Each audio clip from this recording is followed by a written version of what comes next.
Good morning, all of you. Welcome again in the next objective practice set for the different competitive exams. Our first question is, which one of the following is a non-benzenide aromatic compound?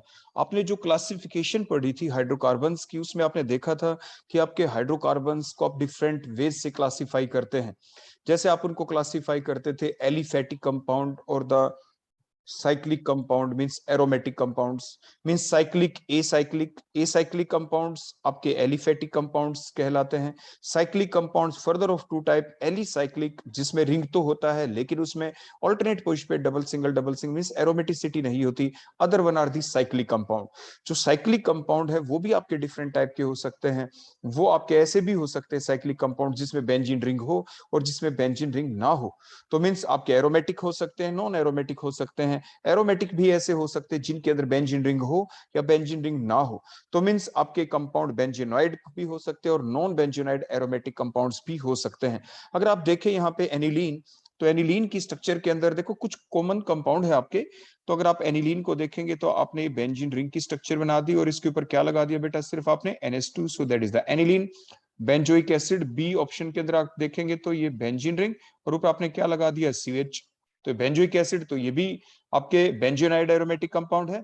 Next naphthalene में आपने देखा था there are the two benzene rings, देखो दो hexagon ring होते हैं, दोनों के दोनों देखो आपके ये रिंग आ गए, so that is the benzenoid aromatic compound.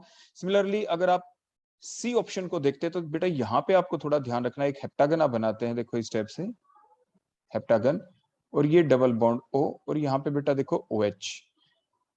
उसके बाद देखो ये डबल फिर सिंगल फिर डबल फिर सिंगल फिर double, so that is the structure of the tropolone. और इसके अंदर आपके बेंजीन रिंग नहीं है, so that is the D option, that is a non benzenoid aromatic compound, that is the non benzenoid aromatic compound. Further अगर आप E option को देखें एंथ्रासीन, तो एंथ्रासीन में आपके 3 रिंग हैं which are in the straight line, देखो। और फिर इसी के अंदर आपने ये अल्टरनेट पोजीशन के ऊपर डबल सिंगल देखो बॉन्ड लगा दिया, दैट इज द एंथ्रासीन। तो that is the A option, ये बी ऑप्शन, ये C D and the E option. Only D option is the non benzenoid aromatic compound. Now the question number 2, hydrocarbon contain 80% carbon. अब आपसे ये question भी यहाँ पे पूछा जा सकता था सिर्फ इसी के बेसिस के ऊपर कि what is the remaining percentage, जो रिमेनिंग परसेंटेज है वो आखिर अब है किसकी, तो कौन है वो। तो अगर यहाँ पे ये गिवन ना होता हाइड्रोकार्बन, देखो हाइड्रोकार्बन, तो remaining percentage is always of oxygen. 80% carbon तो 20% कौन होती, ऑक्सीजन होती रिमेनिंग परसेंटेज। लेकिन इन्होंने सिंपल ही क्वेश्चन में कह दिया a hydrocarbon. Hydrocarbon means it contains only two atom, one is the carbon atom and other one is the hydrogen atom. As the percentage of the carbon is 80%, so the percentage of the hydrogen will be the 20% because the given compound is an hydrocarbon. उसके बाद हमें निकालना है empirical formula. तो empirical formula जब आप निकालते हैं तो उसमें आप क्या करते हैं, सबसे पहले आप एलिमेंट के नाम लिखते हैं, जैसे फॉर एग्जांपल कार्बन हाइड्रोजन। उसके बाद आप इनकी परसेंटेज लिखते हैं और परसेंटेज जो लिखते हैं दैट इज इन ग्राम, वो इन ग्राम के अंदर ही होगी, आप ध्यान रखेंगे। तो ये 80% मींस 80 ग्राम, रिमेनिंग परसेंटेज 20। उसके बाद आप इनका एटॉमिक मास लिखेंगे। नेक्स्ट एटॉमिक मास, कार्बन का एटॉमिक मास 12, हाइड्रोजन का एटॉमिक मास आपका 1 होगा। उसके बाद आप इनके निकालते हैं number of moles, number of moles. तो नंबर ऑफ मोल्स आप कैसे निकालेंगे, 80 divided by 12 means given mass by molar mass, ये एटॉमिक मास, तो गिवन मास 80 है और एटॉमिक मास 12 था, तो given mass by atomic mass और द मोलर मास अगर मोलिक्यूल हो तो। सिमिलरली 20/1, तो यहाँ पे तो आपका आ गया बेटा 6.66 और यहाँ पे बेटा आप क्या क्या आ गया 20। उसके बाद आप सिंपल रेशियो निकालते हैं, simplest ratio, simple whole number ratio. पहले सिंपल रेशियो निकालेंगे, अगर वो सिंपल रेशियो ना आए तो सिंपल होल नंबर रेशियो, इससे अगली स्टेप हो जाती है। तो उसमें जो छोटी वैल्यू है, सबसे छोटी वैल्यू, उसको दोनों से आप डिवाइड करें, 6.66 डिवाइड बाय 6.66। ऐसे आप इसको भी डिवाइड कर देंगे, 20 डिवाइड बाय 6.66। तो सिंपल रेशियो आपकी कितनी आ गई, यहाँ पे 1 और यहाँ पे बेटा आपकी 3 आ जाएगी। तो एम्पेरिकल फार्मूला की डेफिनेशन ही क्या होती है, द सिंपलेस्ट रेशियो, बोलो क्या होगी, the simplest ratio of the atoms in the given compound, that is the empirical formula. और actual ratio of the atom in the given compound, that is the molecular formula, उसे आप molecular formula कहते हैं। तो carbon तो आपके 1 हो गए, हाइड्रोजन 3 हो गए, तो CH3, so that is the empirical formula, so B is the right option. Which one of the following alkene on ozonolysis produces the 2 mole of the propanone. The alkene is, तो alkene कौन है जो 2 moles propanone के दे दे? तो 2 moles propanone के हमें कहां से मिलेंगे? आप बड़े ध्यान से देखें। तो बेटा उसके लिए जरूरी क्या है? उसके लिए जरूरी है कि देखो 2 moles ही मिलने चाहिए प्रोपेनॉन को, तो सभी की स्ट्रक्चर का पता होना जरूरी है। अगर फर्स्ट कंपाउंड की आप स्ट्रक्चर बनाए तो 3 मिथाइल ब्यूट 1 इन, देखो 1 2 3 एंड द 4।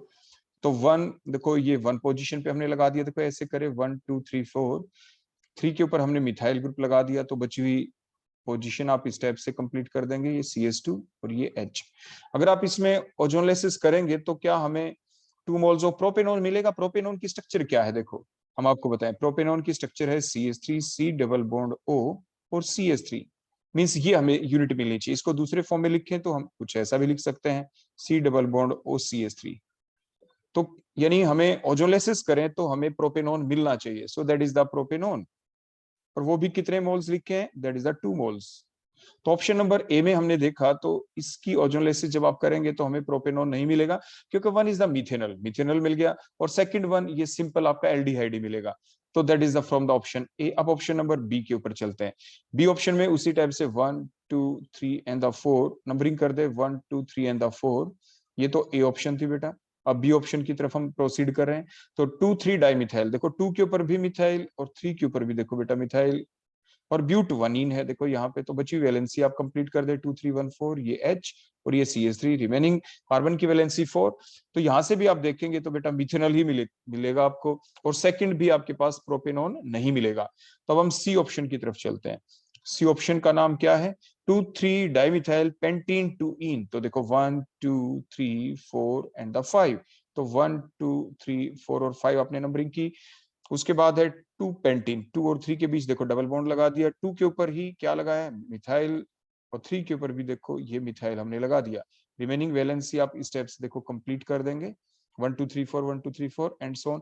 देखो यहाँ से तो जब आप इसकी ओजोनोलाइसिस करेंगे तो 1 मोल तो आपके प्रोपेनॉन का मिल जाएगा। देखो यहाँ से इस पोर्शन से तो हमें क्या मिल जाएगा बेटा? प्रोपेनॉन ऑन ओजोनोलाइसिस प्रोपेनॉन हमें मिल जाएगा, लेकिन सेकंड पोर्शन से प्रोपेनॉन हमें नहीं मिलेगा। So C is also the not the right option, क्योंकि हमें यहाँ से 1 मोल ही प्रोपेनॉन मिला, लेकिन क्वेश्चन में था कि which gives the 2 moles of the propanone. अब हम डी ऑप्शन के ऊपर चलते हैं। डी ऑप्शन है बेटा आपकी आइसोब्यूटीन। आइसो का मतलब देखो 1 2 3 एंड द 4, ब्यूट इन है, तो आइसो का मतलब एक कार्बन यहाँ पे लगाएं तो एक कार्बन को हमें हटाना पड़ेगा। C2 पोजीशन के ऊपर एक CH3 ग्रुप होना चाहिए, देखो 1 2 एंड 3। देखो ये आपका CH3, यहाँ पे भी देखो CH3 आ गया। अब आइसो ब्यूटीन है तो डबल बॉन्ड हम लगा देंगे यहाँ पे, देखो ये डबल बॉन्ड देखो ये आ गया। इसकी भी ओजोनोलाइसिस जब आप करेंगे तो एक तो मिथेनॉल मिलेगा और दूसरा आपका प्रोपेनॉन।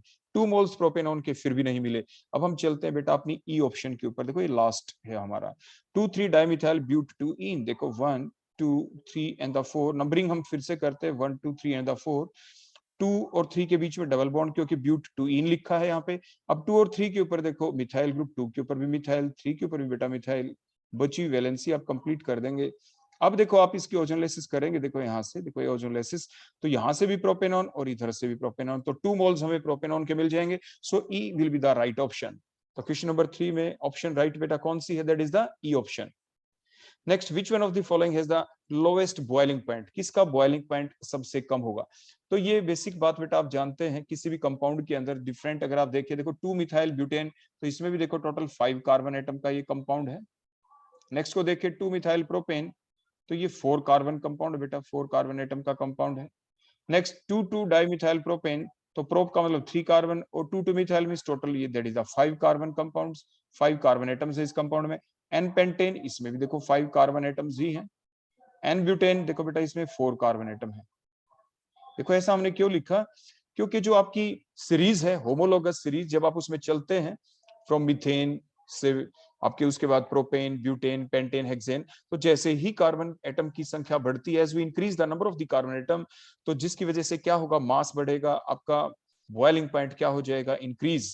तो ये बड़ा बेसिक फैक्ट है।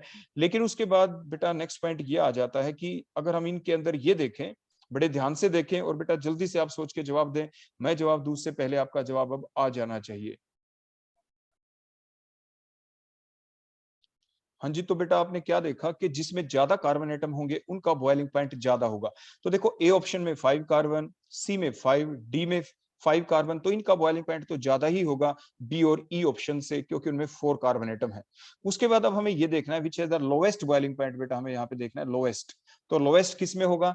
तो देखो आप ध्यान से देखें, दोनों में 4 कार्बन है। फिर हमने ये पढ़ा था कि जैसे एन ब्यूटेन, ई ऑप्शन की अगर हम स्ट्रक्चर बनाए, देखो 1 2 3 एंड द 4 कार्बन, अगर हम इसकी स्ट्रक्चर कंप्लीट देखो इस टाइप से बना दे, तो इसका देखो सरफेस एरिया बेटा ज्यादा है, क्योंकि ये स्ट्रेट चेन कंपाउंड है, एन एल्केन है। तो जिसकी वजह से अगर हम दूसरा मॉलिक्यूल भी इसके साथ देखो ड्रा कर दें, एन ब्यूटेन का, देखो सेकंड मॉलिक्यूल भी ले दिया हमने, तो अब इनके मॉलिक्यूल्स के देखो ये सरफेस एरिया बेटा इसका ज्यादा है। तो इसकी वजह से इनके बीच में जो weak van der Waals force of attraction है वो ज्यादा होगी।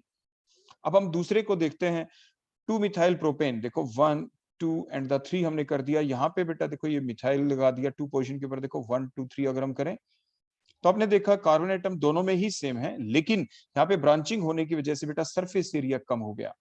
देखो लेंथ तो इतनी ही रह गई ना, इसमें 3 कार्बन एटम की लेंथ है, यहाँ पे 4 कार्बन एटम की देखो लेंथ थी, तो मीन ज्यादा लेंथ ज्यादा सरफेस एरिया। तो यहाँ पे सरफेस एरिया कम हो गया है 2 मिथाइल प्रोपेन के अंदर। तो अगर हम दूसरा मॉलिक्यूल भी देखो इस टाइप से इसका लिख दें, देखो यहाँ पे CH3 और ये CH3, that is the second molecule. तो इनके बीच में बेटा क्या होगा? There is the weak van der Waals bond, WVB का मतलब वीक वंडरवाल बॉन्ड। और यहाँ पे क्या होगा? थोड़ा स्ट्रॉन्ग वंडरवाल बॉन्ड। अगर हम कंपेयर कर रहे हैं यहाँ पे, देखो ये ई ऑप्शन थी और ये हमारी बी ऑप्शन थी, दोनों के अंदर बेटा 4 कार्बन एटम है ओवरऑल। बेटा टोटल कार्बन एटम बेटा कितने थे यहाँ पे? टोटल 4 कार्बन एटम्स, यहाँ पे 4 कार्बन एटम्स टोटल है यहाँ पे। क्लियर हो गया?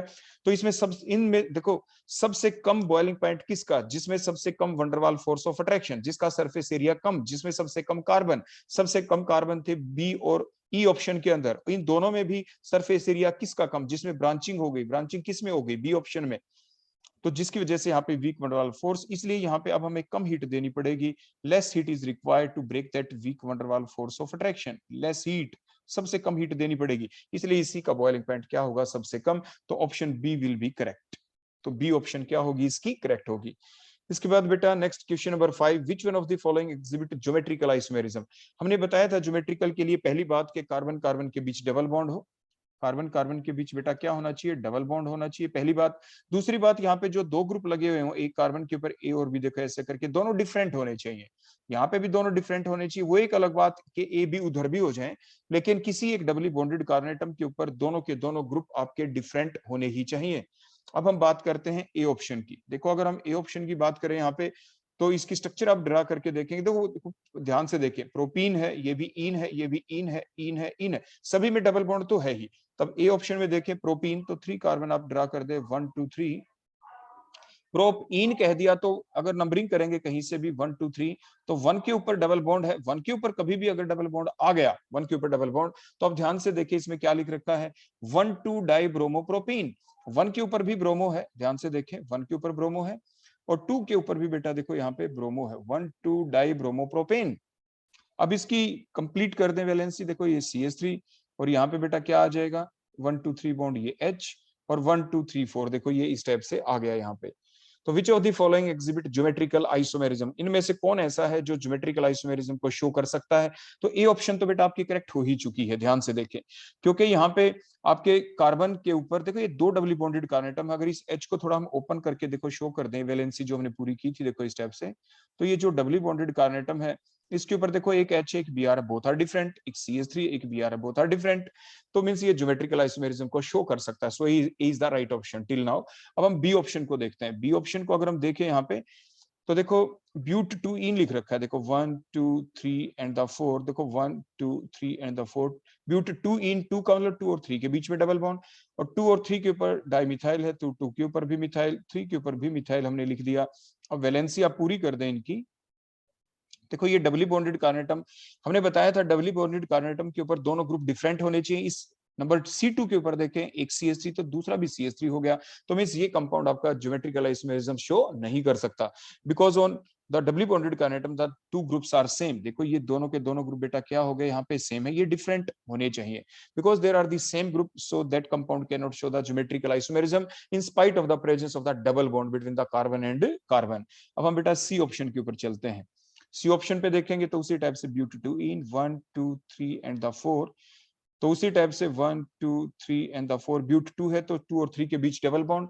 अब उसके बाद आप देखें 2 3 के ऊपर डाई ब्रोमो है, 2 के ऊपर भी ब्रोमो, 3 के ऊपर भी बेटा ब्रोमो, 2 3 ड्राई ब्रोमो ब्यूटवीन। अब आप वैलेंसी पूरी कर दें, देखो यहाँ पे ये वैलेंसी तो these are the doubly bonded carbon atom. आप यहाँ पे देखें on each of the doubly bonded carbon atom the two groups are different. C2 पे देखें these two group are different, C3 पे भी देखें तो these two group are different, और डबल बॉन्ड तो है ही यहाँ पे। तो इसलिए क्या होगा, जो ये ऑप्शन नंबर सी है that will also be correct. तो जो सी ऑप्शन है ये भी ज्योमेट्रिकल आइसोमेरिज्म को शो कर सकता है। अब हम डी ऑप्शन के ऊपर चलते हैं, कि अब डी को देख लेते हैं। डी में देखें ब्यूट 2 इन 1 2 3 एंड द 4, देखो 1 2 3 एंड द 4, 2 और 3 के बीच देखो उसी टाइप से डबल बॉन्ड, 2 के ऊपर बेटा मिथाइल है, देखो मिथाइल ग्रुप हमने लगा दिया। अब बची हुई वैलेंसी पूरी कर दे, 2 मिथाइल ब्यूट 2 इन, देखो ये CH3 हमने लगा दिया, ये CH3, और यहाँ पे 1 2 3 4 देखो यहाँ पे हम ये H लगा दिया। These are the doubly bonded carbon. देखो C2 के ऊपर दो ग्रुप फिर से देखो सेम आ गए, देखो these two group are same on the same doubly bonded carbon, तो इसलिए ये कंपाउंड ज्योमेट्रिकल आइसोमेरिज्म शो नहीं करेगा। अब हम चलते बेटा ई ऑप्शन, लास्ट ऑप्शन जो है ब्यूट 1 इन, देखो 1 के ऊपर आ गया, देखो ये 1 2 3 एंड द 4, 1 और 2 के बीच डबल बॉन्ड। अब 2 और 3 के ऊपर, 2 के ऊपर भी ब्रोमो, 3 के ऊपर भी ब्रोमो। अब देखो फर्स्ट कार्बन की वैलेंसी पूरी की तो ये भी H, ये भी H। देखो जो डबली बॉन्डेड कार्बन एटम है इसमें C1 के ऊपर दोनों एटम ही एक जैसे हो गए, both are the H atom, so it can not show the geometrical isomerism. तो आपका आंसर क्या हुआ, A and the C option are correct. तो बोलो ए भी करेक्ट, ए भी ज्योमेट्रिकल आइसोमेरिज्म शो करेगी और सी भी ज्योमेट्रिकल आइसोमेरिज्म शो करेगी। अब हम क्वेश्चन नंबर 6 के ऊपर चलते हैं। तो क्वेश्चन नंबर 6 है the reaction of the hydrogen bromide with propene in absence of the peroxide is N। तो ये कैसी रिएक्शन है, तो इसमें बड़े ध्यान से देखें तो ये आपकी सिंपल बेटा एक इलेक्ट्रोफिलिक एडिशन रिएक्शन होगी। अगर आप पेरोक्साइड डालते तो फ्री रेडिकल रिएक्शन हो जाती, फ्री रेडिकल एडिशन रिएक्शन हो जाती, but it is the simply the example of the electrophilic addition reaction. क्योंकि आपका जो कंपाउंड है बेटा यहाँ पे given that is the propene, देखो ये CH3 single bond CH double bond CH2, ये तो पहला पॉइंट हो गया कि ये एल्कीन है। एल्कीन के अंदर क्या होता है बेटा, there is the high pi electron density, और हाई पाई इलेक्ट्रॉन डेंसिटी होने की वजह से इसके ऊपर जो बेटा अटैक करेगा यहाँ पे वो कौन होगा, पहली बात तो इलेक्ट्रोफाइल होगा, दूसरी बात there is the double bond between carbon and carbon atom, so it will show the addition reaction. So overall the nature of the reaction is the electrophilic addition reaction. Clear हो गया यहाँ से। So the question number 6 का जो answer है that is the D option, D option will be the correct. उसके बाद next आप चलें, एक चीज और आपको बेटा यहाँ पे बता दे जो पूछा नहीं लेकिन हो सकता है आपसे एग्जाम में पूछ लें, कि आपके जो प्रोपीन था इसमें हमने क्या ऐड किया बेटा, HBr, और आपने पेरोक्साइड डाले नहीं, तो रूल कौन सा लगेगा, H positive Br negative. Unsymmetrical alkene है ये, तो जो नेगेटिव पार्ट एडेंडम का है वो कहां पे अटैच होगा, on the carbon atom which have the least number of H atom. देखो इसके ऊपर मार्कोनिकोव्स रूल लगेगा जिसने कहा था the negative part of the addendum will attach to that doubly bonded carbon atom which contain the least number of the H atom. इसलिए बेटा जो आपका प्रोडक्ट भी बनेगा यहाँ पे CH, देखो ये करके least number of H atom, देखो इसी कार्बन के ऊपर है तो यहाँ पे बेटा कौन लग जाएगा, दैट इज अ Br, और दूसरे के ऊपर क्या लग जाएगा बेटा यहाँ पे H। तो प्रोडक्ट आपका क्या बनेगा, the product will be the, बोलो कौन, 2 ब्रोमोप्रोपेन। ये मार्कोनिकोव्स रूल के अकॉर्डिंग आपका प्रोडक्ट बन जाएगा। अगर यहाँ पे आप पेरोक्साइड डाल देते तो प्रोडक्ट बनता NTMR के अकॉर्डिंग, 1 ब्रोमोप्रोपेन आपका प्रोडक्ट बन जाता है। रिएक्शन आपकी फ्री रेडिकल मैकेनिज्म से चलती, फ्री रेडिकल एडिशन रिएक्शन आपकी होती, तो A option will be the correct option. अगर आपके यहाँ पे इन प्रेजेंस ऑफ पेरोक्साइड ये रिएक्शन चलती, तो हो सकता है एग्जाम में आपसे इन प्रेजेंस ऑफ पेरोक्साइड पूछ लें, तो आंसर क्या आता, ए फ्री रेडिकल एडिशन। प्रोडक्ट फिर क्या बनता, अगर प्रोडक्ट पूछ लेते तो 1 ब्रोमोप्रोपेन, क्योंकि NTMR प्रोडक्ट बन जाता। अब की बार प्रोडक्ट तो बनेगा मार्कोनिकोव्स रूल के अकॉर्डिंग, और आपकी रिएक्शन चलेगी इलेक्ट्रोफिलिक एडिशन रिएक्शन। अब question number 7, which of the following compound can yield only the one monochlorinated product upon the free radical chlorination। बेटा बड़ी सिंपल सी बात है, स्ट्रक्चर ड्रा करके आप इसका सिंपली इसका जवाब दे सकते हैं कि वो अगर कंपाउंड जिसके अंदर all the hydrogen atom are equivalent, जिसमें सारे के सारे हाइड्रोजन एटम आपके इक्विवेलेंट हो, वो सिर्फ मोनोक्लोरिनेटेड प्रोडक्ट देगा। वैसे साफ साफ आपको दिख भी रहा है यहाँ पे, अगर आप देखें सभी की बना भी लेना, जैसे बी ऑप्शन को आप देखें जो कि राइट ऑप्शन है यहाँ पे, ध्यान से देखिए प्रोपेन, देखो 1 2 3 तो बेटा कार्बन हो गए, देखो 1 2 एंड द 3। उसके बाद देखो 2 के ऊपर भी मिथाइल हो गया, 2 के ऊपर एक और बेटा मिथाइल हो गया। अब वैलेंसी पूरी करें, देखो CH3 देखो जो ये कार्बन है आपका C2 कार्बन, देखो ये C2 कार्बन, इसके ऊपर तो कोई और ग्रुप लगा ही नहीं हुआ, कोई H है ही नहीं, जबकि सारे के सारे बेटा जो H है वो कहाँ पे प्रेजेंट है, सारे के सारे H in the form of the CH3, and all these CH3 have the same nature because all the CH3 are attached to the same C2 carbon atom, means all the H atom are of same nature. So when you will cause the chlorination in presence of the light, तो क्या होगा, आप चाहे किसी भी एक CH3 का H हटा दें, the product will always be the same. आप यहाँ का H हटाओ, यहां से H हटाओ और Cl लगाओ, यहां से H हटा के Cl लगा दो, चाहे यहां से H हटा के Cl लगा दो, every time the product will be the same, means एक ही तरह का प्रोडक्ट बन रहा है। यही हमारा क्वेश्चन था, which will give the monochlorinated product, कौन एक तरह का प्रोडक्ट देगा, तो your answer will be the B option. आप और सारी स्ट्रक्चर बना के देख लें, A C D E option, सारी स्ट्रक्चर बनाएंगे तो आपका मोनोक्लोरिनेटेड प्रोडक्ट नहीं बनेगा, सारे H एक टाइप के नहीं होंगे। फॉर एग्जाम्पल देखो, मैं आपको जैसे सिंपल प्रोपेन की बना के दिखा दूं स्ट्रक्चर, देखो CH3 CH2 CH3, देखो ये जो कार्बन है ये CH3 ये CH3, ये दोनों तो एक जैसे हैं 6H, लेकिन ये 2H अलग है, तो मींस यहाँ पे दो टाइप के प्रोडक्ट बनेंगे, दो टाइप के प्रोडक्ट बनेंगे ऑप्शन ए के अंदर। सिमिलरली आप सी ऑप्शन को भी बेटा देख लो, 2 मिथाइल प्रोपेन, अगर हम कह दे 1 2 3 2 के ऊपर बेटा अगर मिथाइल कर दे, यहाँ पे देखो एक H लगा दें, तो आप बड़े ध्यान से देखें इसका जवाब। देखो इस कार्य ये जो 3 CH3 हैं they are of same nature, लेकिन ये एक H आपका डिफरेंट है, ये एक H आपका डिफरेंट है। आगे बेटा बात समझ में। इसी टाइप से बेटा आप डी ऑप्शन को देख ले, इसमें साफ साफ आपको दिख ही रहा है डी ऑप्शन के अंदर के एन ब्यूटेन है, means all the 4 carbon atom in the state chain. तो देखो CH3 ये CH3 ये CH2 ये CH2, मींस ये 6 कार्बन CH3 वाले ये एक टाइप के, ये CH2 वाले एक टाइप के, तो दो टाइप के आपके प्रोडक्ट यहाँ पे बन जाएंगे। ई ऑप्शन में भी आप इसी टाइप से देखें, 2 मिथाइल ब्यूटेन, देखो 1 2 3 एंड द 4, और 2 के ऊपर हमने मिथाइल लगा दिया, तो 2 मिथाइल ये ब्यूटेन हो गया। तो यहाँ पे भी अगर आप देखेंगे, देखो ये CH2 ये CH, देखो आपके अब की बार और ध्यान से देखें, ये जो दो CH3 ना they are of same nature, एक प्रोडक्ट तो इनकी वजह से बनेगा। ये जो CH है ये H ये अलग टाइप का, दूसरा प्रोडक्ट यहां से बनेगा। यहाँ पे CH2 ये अलग टाइप का, तीसरा प्रोडक्ट यहां से बनेगा। ये CH3 उन दो CH3 से अलग है, तो एक प्रोडक्ट यहां से बनेगा, बल्कि यहाँ पे तो 1 2 3 एंड 4 टाइप के प्रोडक्ट बन जाएंगे। क्वेश्चन था which gives only the one type of product, that is the only the monochlorinated product, वो आपका कौन हुआ, वो आपका बन गया बेटा option number B. So option number B will be the right option. अब question number 8, chlorobenzene on treatment with the, देखो ये हम सबसे पहले स्ट्रक्चर ही बना लेते हैं साथ के साथ, ये क्लोरोबेंजीन की स्ट्रक्चर हो गई। Chlorobenzene on treatment with the sodium, देखो ये सोडियम के साथ हमने रिएक्शन कर दी in presence of the dry ether और ड्राई फिनाइल, देखो नाम से ही पता चल गया ये आपकी फिटिंग रिएक्शन है। 2 मोल्स आप लेंगे यहाँ पे देखो क्लोरोबेंजीन के, यहाँ पे देखो ये NaCl यहाँ से निकलेगा, NaCl यहाँ से, और ये आपकी वुड्स फिटिंग के साथ फिटिंग रिएक्शन बेटा ये, क्योंकि आपके बाइफिनाइल बन गया, सो that is a fitting reaction. अगर आप दोनों ही CH3 ले ले, अल्काइल ग्रुप देखो बेटा ऐसा आप ले लेते थे, देखो आपको बताया गया था सेम रिएजेंट आप डाल दे सोडियम ड्राईथर, तो that is called as the Wurtz reaction. ये सिमेट्रिकल एल्केन के बनाने के काम आती, हो सकता है ऐसा क्वेश्चन आपसे पूछ लें, लेकिन इसलिए हम साथ के साथ आपको वो क्वेश्चन भी बताते जा रहे हैं। तो सिमेट्रिकल एल्केन बनता है, so that reaction is the simply the Wurtz reaction बेटा, ये आपकी वुड्स रिएक्शन होती। ठीक हो गया। अगर हम एक एल्काइल ग्रुप ले लेते हैं, देखो ऐसे CH3Cl, और दूसरा आप क्लोरोबेंजीन देखो इस टाइप से ले लेते, और फिर बिल्कुल सेम रिएजेंट आप डाल देते, बिल्कुल बेटा देखो यही सेम रिएजेंट, तो फिर NaCl देखो यहां से निकल के बेंजीन के ऊपर CH3 होता, तो ये दोनों वुड्स और फिटिंग के बीच की रिएक्शन होती, तो इसको बेटा वुड्स फिटिंग रिएक्शन कहते हैं। So that is called as the बेटा क्या, वुड्स फिटिंग रिएक्शन। और ये जो रिएक्शन थी जो अभी आपसे क्वेश्चन में पूछी गई, दैट इज द बेटा फिटिंग रिएक्शन, क्योंकि इसमें ये आपके biphenyl will be the product. बेटा कैसा बनेगा आपका प्रोडक्ट, बाइफिनाइल, क्योंकि इन दोनों के बीच जब रिएक्शन हुई तो दो बेंजीन रिंग बेटा आपस में देखो इस टाइप से कनेक्ट हो गए, बाइफिनाइल कह दें या डाइफिनाइल कह दें। So answer of the given question is fitting reaction, A option will be the correct option. Clear हो गया यहाँ पे।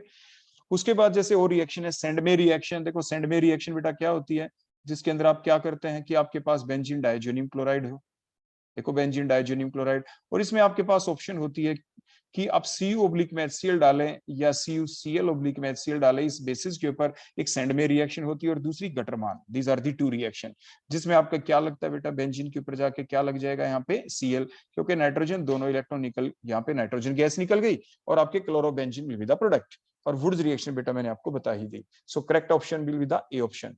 Among the following the optically active compound is, optically active compound वो होगा जिसके अंदर कायरल कार्बन एटम आपके present होता हुआ आपको दिखाई दे, तो वो आपको साफ साफ दिख ही रहा है, देखो ओरो में तो दिख ही नहीं रहा, सी ऑप्शन में दिख रहा है कि बीच में कार्बन है, कार्बन के ऊपर बेटा एक H लगा हुआ दिख रहा है, एक आपका देखो ड्यूट्रियम दिख रहा है, एक आपका बेटा देखो CH3 दिख रहा है, एक आपका OH, देखो ये साफ साफ दिख रहा था। So there is the chiral carbon atom, औरों के अंदर कायरल कार्बोनेटम है ही नहीं, साफ साफ दिखते हैं। ऑप्शन तो C is the right option. Option A में देखें कार्बन के ऊपर 3 CH3, कार्बन के ऊपर 2 CH3, तो यहाँ पे आप देखें डबल बॉन्ड ही आ गया।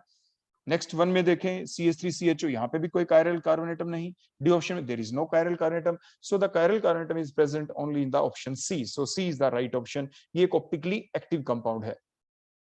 उसके बाद बेटा नेक्स्ट है आपका क्वेश्चन नंबर 10। 10 के अंदर हमें ये बताना है, ये डिफरेंट बातें इनके बारे में दे रखी हैं। The compound CH3 CH double bond CH and the CH3 CH2 single bond CH double bond CH2, ये क्या है, इनका आपस में रिलेशन क्या है। इनका रिलेशन बेटा वैसे साफ साफ आपको यहाँ पे देखने को मिल रहा है कि यहाँ पे आपको डबल बॉन्ड की पोजीशन डिफरेंट दिख रही है। अगर आप यहाँ पे करें तो बेटा देखो 1 2 3 एंड द 4, तो डबल बॉन्ड 2 और 3 के बीच में the position of the double bond is C2 position. अगर आप दूसरे में देखें नंबरिंग 1 2 3 एंड द 4, द 1 और 2 के बीच में डबल बॉन्ड है, so the position of the double bond is C1 position, so they are the position isomers. तो पोजीशन आइसोमर्स कौन होते हैं? The pair of the compound which have the same molecular formula but differs in the position of, वो position बेटा किसी भी चीज की हो सकती है। They may be the differ in the position of the double bond, in the position of triple bond, in the position of the functional group, तो these all are the position isomers, so they are the position isomers, so B is the right option। Tautomerism बेटा इसमें चलेगी नहीं। Exist together in dynamic equilibrium, क्योंकि tautomerism नहीं है तो dynamic equilibrium भी नहीं होगा। ऑप्टिकल आइसोमर्स वो भी नहीं, क्योंकि कोई कायरल कार्बोनेटम नहीं है इसके अंदर। अब उसके बाद नेक्स्ट आ गया contain the same number of sp3 sp3 sp3 sp2 sp2 sp2 कार्बोनेटम, यानी ऐसा भी इसके अंदर नहीं है। तो इसीलिए आपका जो ये आंसर है इसका वो B is the correct option. Question number 11, in alkaline hydrolysis of the tertiary alkyl halide, देखो आपने ये टर्शियरी एल्काइल हैलाइड ले लिया बेटा, देखो that is the tertiary alkyl halide. एक कार्बन जिसके ऊपर देखो Cl अटैच, उसी के ऊपर 3-3 R ग्रुप अगर अटैच हो जाएं तो आप उसे टर्शियरी एल्काइल हैलाइड कहते हैं। तो इन एल्कलाइन हाइड्रोलाइसिस हम कर दें, टर्शियरी एल्काइल हैलाइड ले लें और बाय द एक्वस एल्कली, देखो लिख रखा है बेटा, क्या लिख रखा है? Aqueous alkali. तो फिर क्या होगा? If the concentration of the alkali is doubled, देखो इसमें हमने बेटा क्या डाला? एल्कली हमने डाल दिया, देखो एल्कली मींस कोई बेस आपने डाल दिया जो अटैक करेगा यहाँ पे। Then the rate of the reaction, then reaction rate at constant temperature will be, अगर हम देखो क्योंकि आपके ये टर्शियरी एल्काइल हैलाइड है बेटा, ध्यान से देखना, टर्शियरी एल्काइल हैलाइड। तो टर्शियरी एल्काइल हैलाइड होने की वजह से फर्स्ट स्टेप के अंदर तो जो एल्कली है बाहर से जो भी आपका स्पीसी होगा, देखो स्लाइड पॉजिटिव स्लाइड नेगेटिव, वो तो इसके ऊपर बेटा अटैक कर ही नहीं पाएगा ना फर्स्ट स्टेप में, because it show the SN1 reaction, it shows the बेटा क्या? SN1 रिएक्शन इसमें चलेगी। तो rate of that reaction is independent of the concentration of the alkali, इसके ऊपर डिपेंड नहीं करता। do not depend, do not depend, it do not depend on the concentration of the alkali, because the tertiary alkyl halide undergo the SN1 reaction। तो because of that reason, क्योंकि इसकी concentration पे depend ही नहीं करता, तो क्या होगा? If the concentration of the alkali is doubled, पूछा गया है, क्योंकि इसकी कंसंट्रेशन पे डिपेंड ही नहीं करता, then the rate of the reaction at constant temperature will be remain constant, so E will be the correct option. E आपकी करेक्ट ऑप्शन होगी, so that is the reasoning, because it is the SN1 रिएक्शन। Next question, an alkyl halide with molecular formula C6H13Br on dehydrohalogenation। देखो पहले तो इसके बारे में हमें यही पता लगाना है कि ये आपका सैचुरेटेड कंपाउंड है, अनसैचुरेटेड कंपाउंड है, वो चीज हमें देखनी है। लेकिन आप पहले देख लें, on dehydrohalogenation gives the two isomeric alkene X and Y with molecular formula C6H12 which on reductive ozonolysis X and Y give the four compound, देखो ये 4 डिफरेंट कंपाउंड्स हमें मिलते हैं। The alkyl halide will be, alkyl halide कौन है बेटा? जल्दी से सोचें और बताएं, बताओ बेटा शहबाज जल्दी से। बेटा इसमें आप क्या करेंगे, सबसे पहले तो अब जितने भी प्रोडक्ट बने हैं आप उन सभी की स्ट्रक्चर ड्रा कर दें। जैसे फॉर एग्जांपल एसीटोन, तो आप एसीटोन की स्ट्रक्चर ड्रा करेंगे। यहाँ पे देखो CH3 C double bond O CH3। Second कौन है? इथेनॉल, तो इथेनॉल की स्ट्रक्चर आप ड्रा करें, CH3 C double bond O और H। थर्ड प्रोपेनॉल बना है, तो CH3 CH2 C double bond O और H, ये प्रोपेनॉल बन गया। लास्ट ऑप्शन जो आप ड्रा करेंगे ये है यहाँ पे CH3 सिंगल बॉन्ड CH, देखो CH3 और सिंगल बॉन्ड यहाँ पे CH और आगे है C डबल बॉन्ड O और ये H, देखो ये बन गया। तो सारी की सारी स्ट्रक्चर हमने ड्रा कर दी। और लेकिन एक चीज अब कॉमन यहाँ पे सोचने की है, वो ये है कि आपका जो कंपाउंड है इनिशियल, आप उसका मॉलिक्यूलर फार्मूला देखें C6H13Br, और जो आपके डिहाइड्रोहेलोजिनेशन के बाद जो एल्कीन बनी आइसोमेरिक C6H12, मींस उनके अंदर 6 कार्बन होने चाहिए। तो जो डिफरेंट प्रोडक्ट बने हैं आप ध्यान से देखें, फर्स्ट जो आपका ये कंपाउंड है इसके अंदर 3 कार्बन, नेक्स्ट वाले के अंदर देखो इसके अंदर 2 carbon compound, so that is the 3 carbon compound, that is the 2 carbon compound. Next one को आप देख लें, that is the 3 carbon compound, और लास्ट वाले को देखें, that is the 4 carbon compound.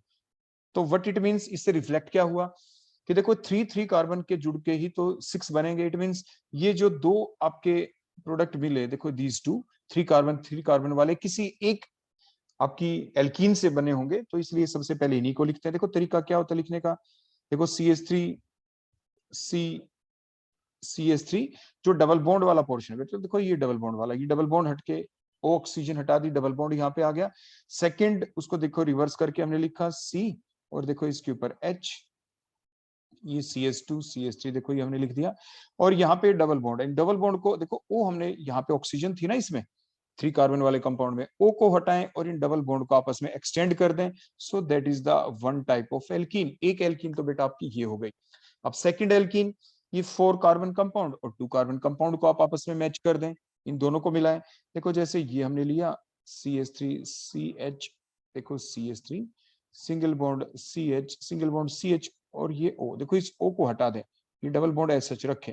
ऐसे दूसरे को ले आए जो इथेनॉल है आपका, देखो C, ये डबल बॉन्ड O था ना यहाँ पे कौन है CH3 और ये H। अब इसका O हटा दें आप यहाँ से, देखो O हटा दिया, फिर डबल बॉन्ड को आप आगे आप एक्सटेंड कर दें। क्लियर हो गया इतना? तो ये एक्सटेंड करने के बाद ये आपकी दूसरी एल्कीन बन गई। These are the 2 isomeric alkenes, ये 2 आइसोमेरिक एल्कीन है। तो अगर कोई आपसे पूछे एक्स और वाई, तो इन दोनों में से बेटा कोई एक तो एक्स कहेंगे, किसी दूसरे को क्या कहेंगे, वाई। तो लेकिन ऑप्शन में तो इनके नाम नहीं है। अगर ये होते तो हम बड़ी आराम से सर्च आउट करके और उसके ऊपर टिक कर देते। क्वेश्चन है एल्काइल हैलाइड कौन होगा, तो जो डिफरेंट एल्काइल हैलाइड हमें बनाने हैं, ऐसे एल्काइल हैलाइड जिससे दोनों एल्कीन ही हमें मिल जाए। देखो दोनों की दोनों एल्कीन, अब देखो डिफरेंट पॉसिबिलिटीज आपको बनानी पड़ती है, परमुटेशन कॉम्बिनेशन आपको बनाने पड़ते हैं। अब हम नंबर 1 लेके चलते हैं। देखो फर्स्ट ऑप्शन, देखो अगर आपकी ये हो जाए, ध्यान से देखना, CH3C, तो देखो ये CH3, और हमने क्या किया, जो डबल बॉन्ड था यहाँ पे देखो ये CH, और हमने क्या किया इधर वाले के ऊपर, देखो इधर यहाँ पे हमने H लगा दिया, और यहाँ पे Br, मान लीजिए ये अल्काइल हैलाइड आपका था, और उसके बाद आगे वाला फैक्टर हमने SH लिख दिया, CH2CH3, एक एक बनाए, और फिर ये देखे क्या इससे एल्कीन बन सकती है दोनों टाइप की। तो बड़े ध्यान से देखें, अगर आप इसके अंदर डाल देंगे एल्कोहलिक QH, ध्यान से देखना ताकि हमें ज्यादा माथापच्ची फिर ना करनी पड़े, तो इस कार्बन के ऊपर से H, और यहाँ से बेटा क्या निकल जाए, Br, तो बेटा देखो यही सेम एल्कीन मिल जाएगी हमें।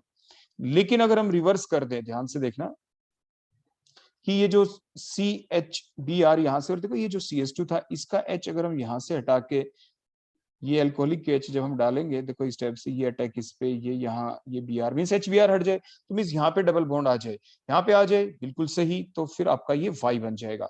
मीन्स आपकी ये जो अभी अभी हमने स्ट्रक्चर बनाई है एल्काइल हैलाइड की, तो यही हमारी बिल्कुल ठीक ऑप्शन है। ऐसे आप बदल बदल के देख लेंगे। मीन्स बदल के देखने का मतलब क्या है, ये हमारा करेक्ट ऑप्शन हो गया, यही हमारा सही आंसर है बेटा।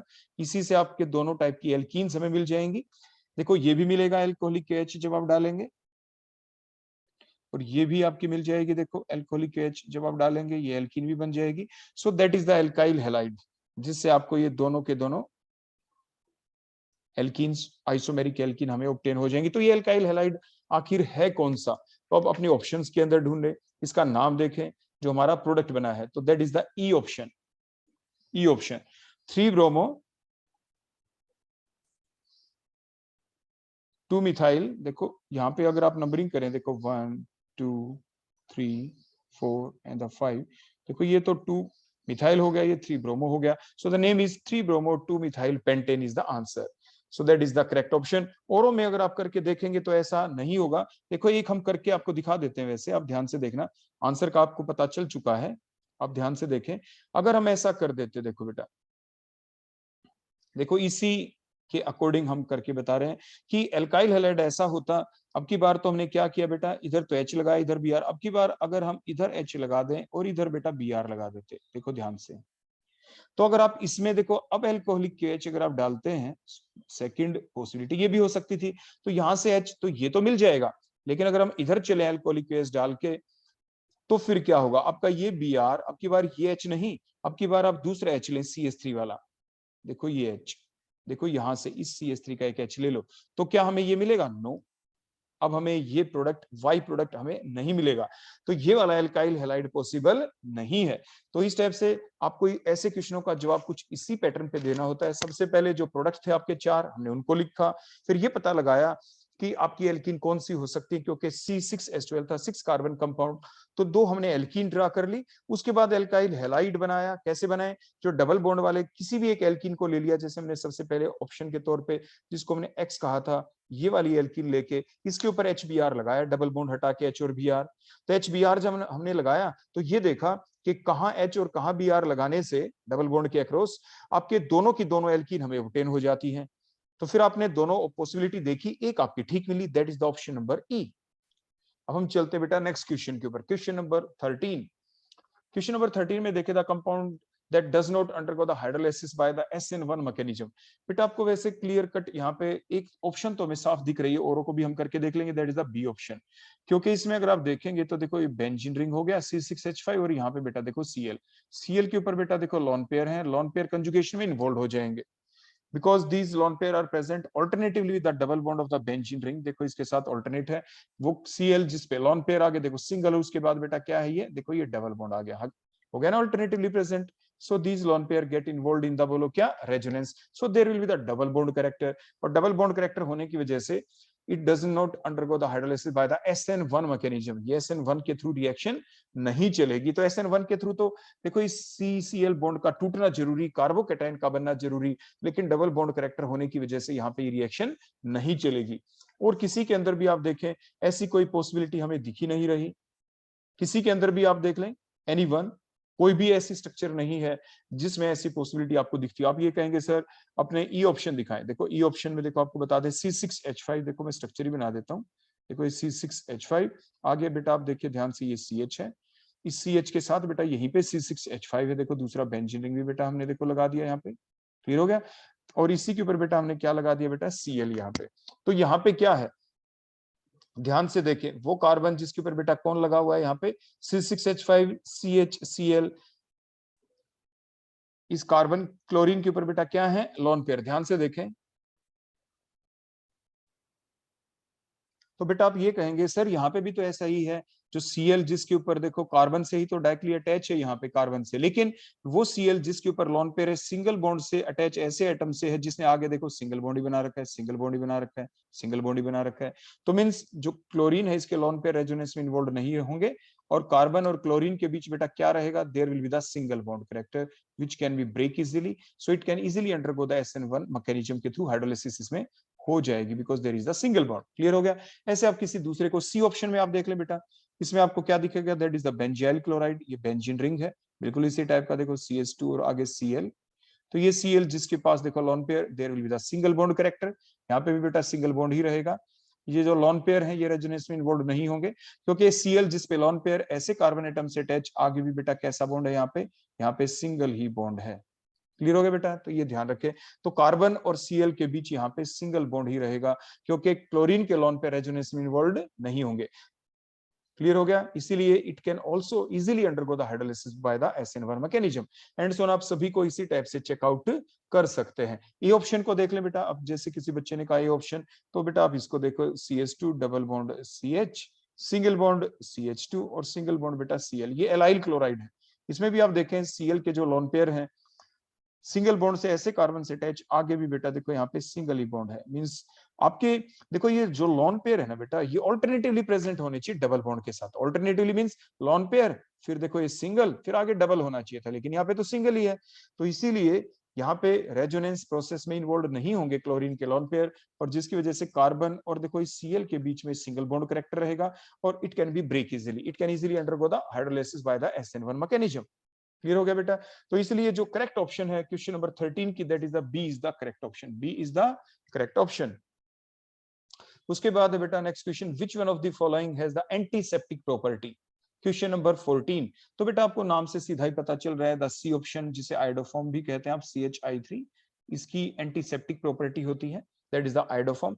फ्रियोन, तो देखो क्लोरोफ्लोरोकार्बन्स होते हैं ये आपके। टेट्राक्लोरो CCl4, जिसे पायरीन कहते हैं, डी ऑप्शन में देखें CCl4, ये तो बेटा पायरीन है, फायर एक्सटिंग्विशन की फॉर्म में इसको आप यूज करते हैं। Trifluoromethane, dichloromethane, means only the C option will be the correct option, जो एंटीसेप्टिक प्रॉपर्टी को शो करता है, that is the iodoform.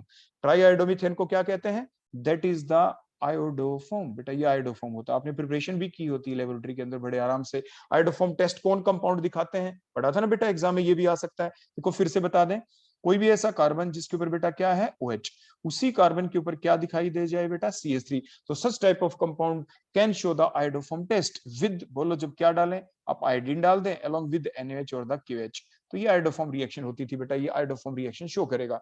Similarly वो सारे कंपाउंड जिसमें कार्बोनिल ग्रुप दिखाई दे और इस कार्बोनिल ग्रुप के एक साइड में कम से कम आपको CH3 ग्रुप दिखाई दे, तो ऐसे एल्डिहाइड या कीटोन के अंदर भी अगर आप I2 में NaOH डाल देते हैं, so such type of compound will also undergo the iodoform reaction, means haloform reaction.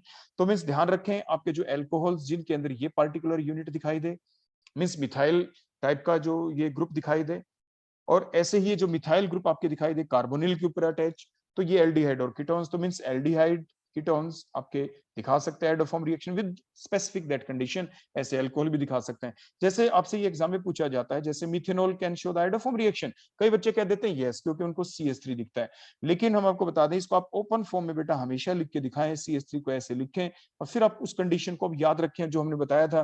देखो ये कार्बन जिसके ऊपर देखो OH अटैच है, क्या इसी कार्बन से कोई CH3 अटैच है? नो, H अटैच है, CH3 अटैच नहीं है, तो इसलिए जो मिथेनॉल है ये आयोडोफॉर्म टेस्ट शो नहीं करता। अगर डायरेक्ट आप देखते हैं CH3OH लिख के तो आप पजल हो जाते हैं, तो इसलिए हमेशा स्ट्रक्चर को ओपन फॉर्म में जरूर ड्रा करें।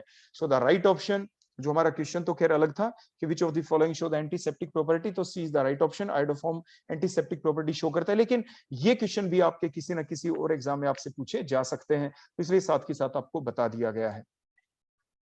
इसके बाद compound that neither form semi carbazone NOR oxime, तो वो कौन है आपके, क्वेश्चन नंबर 15।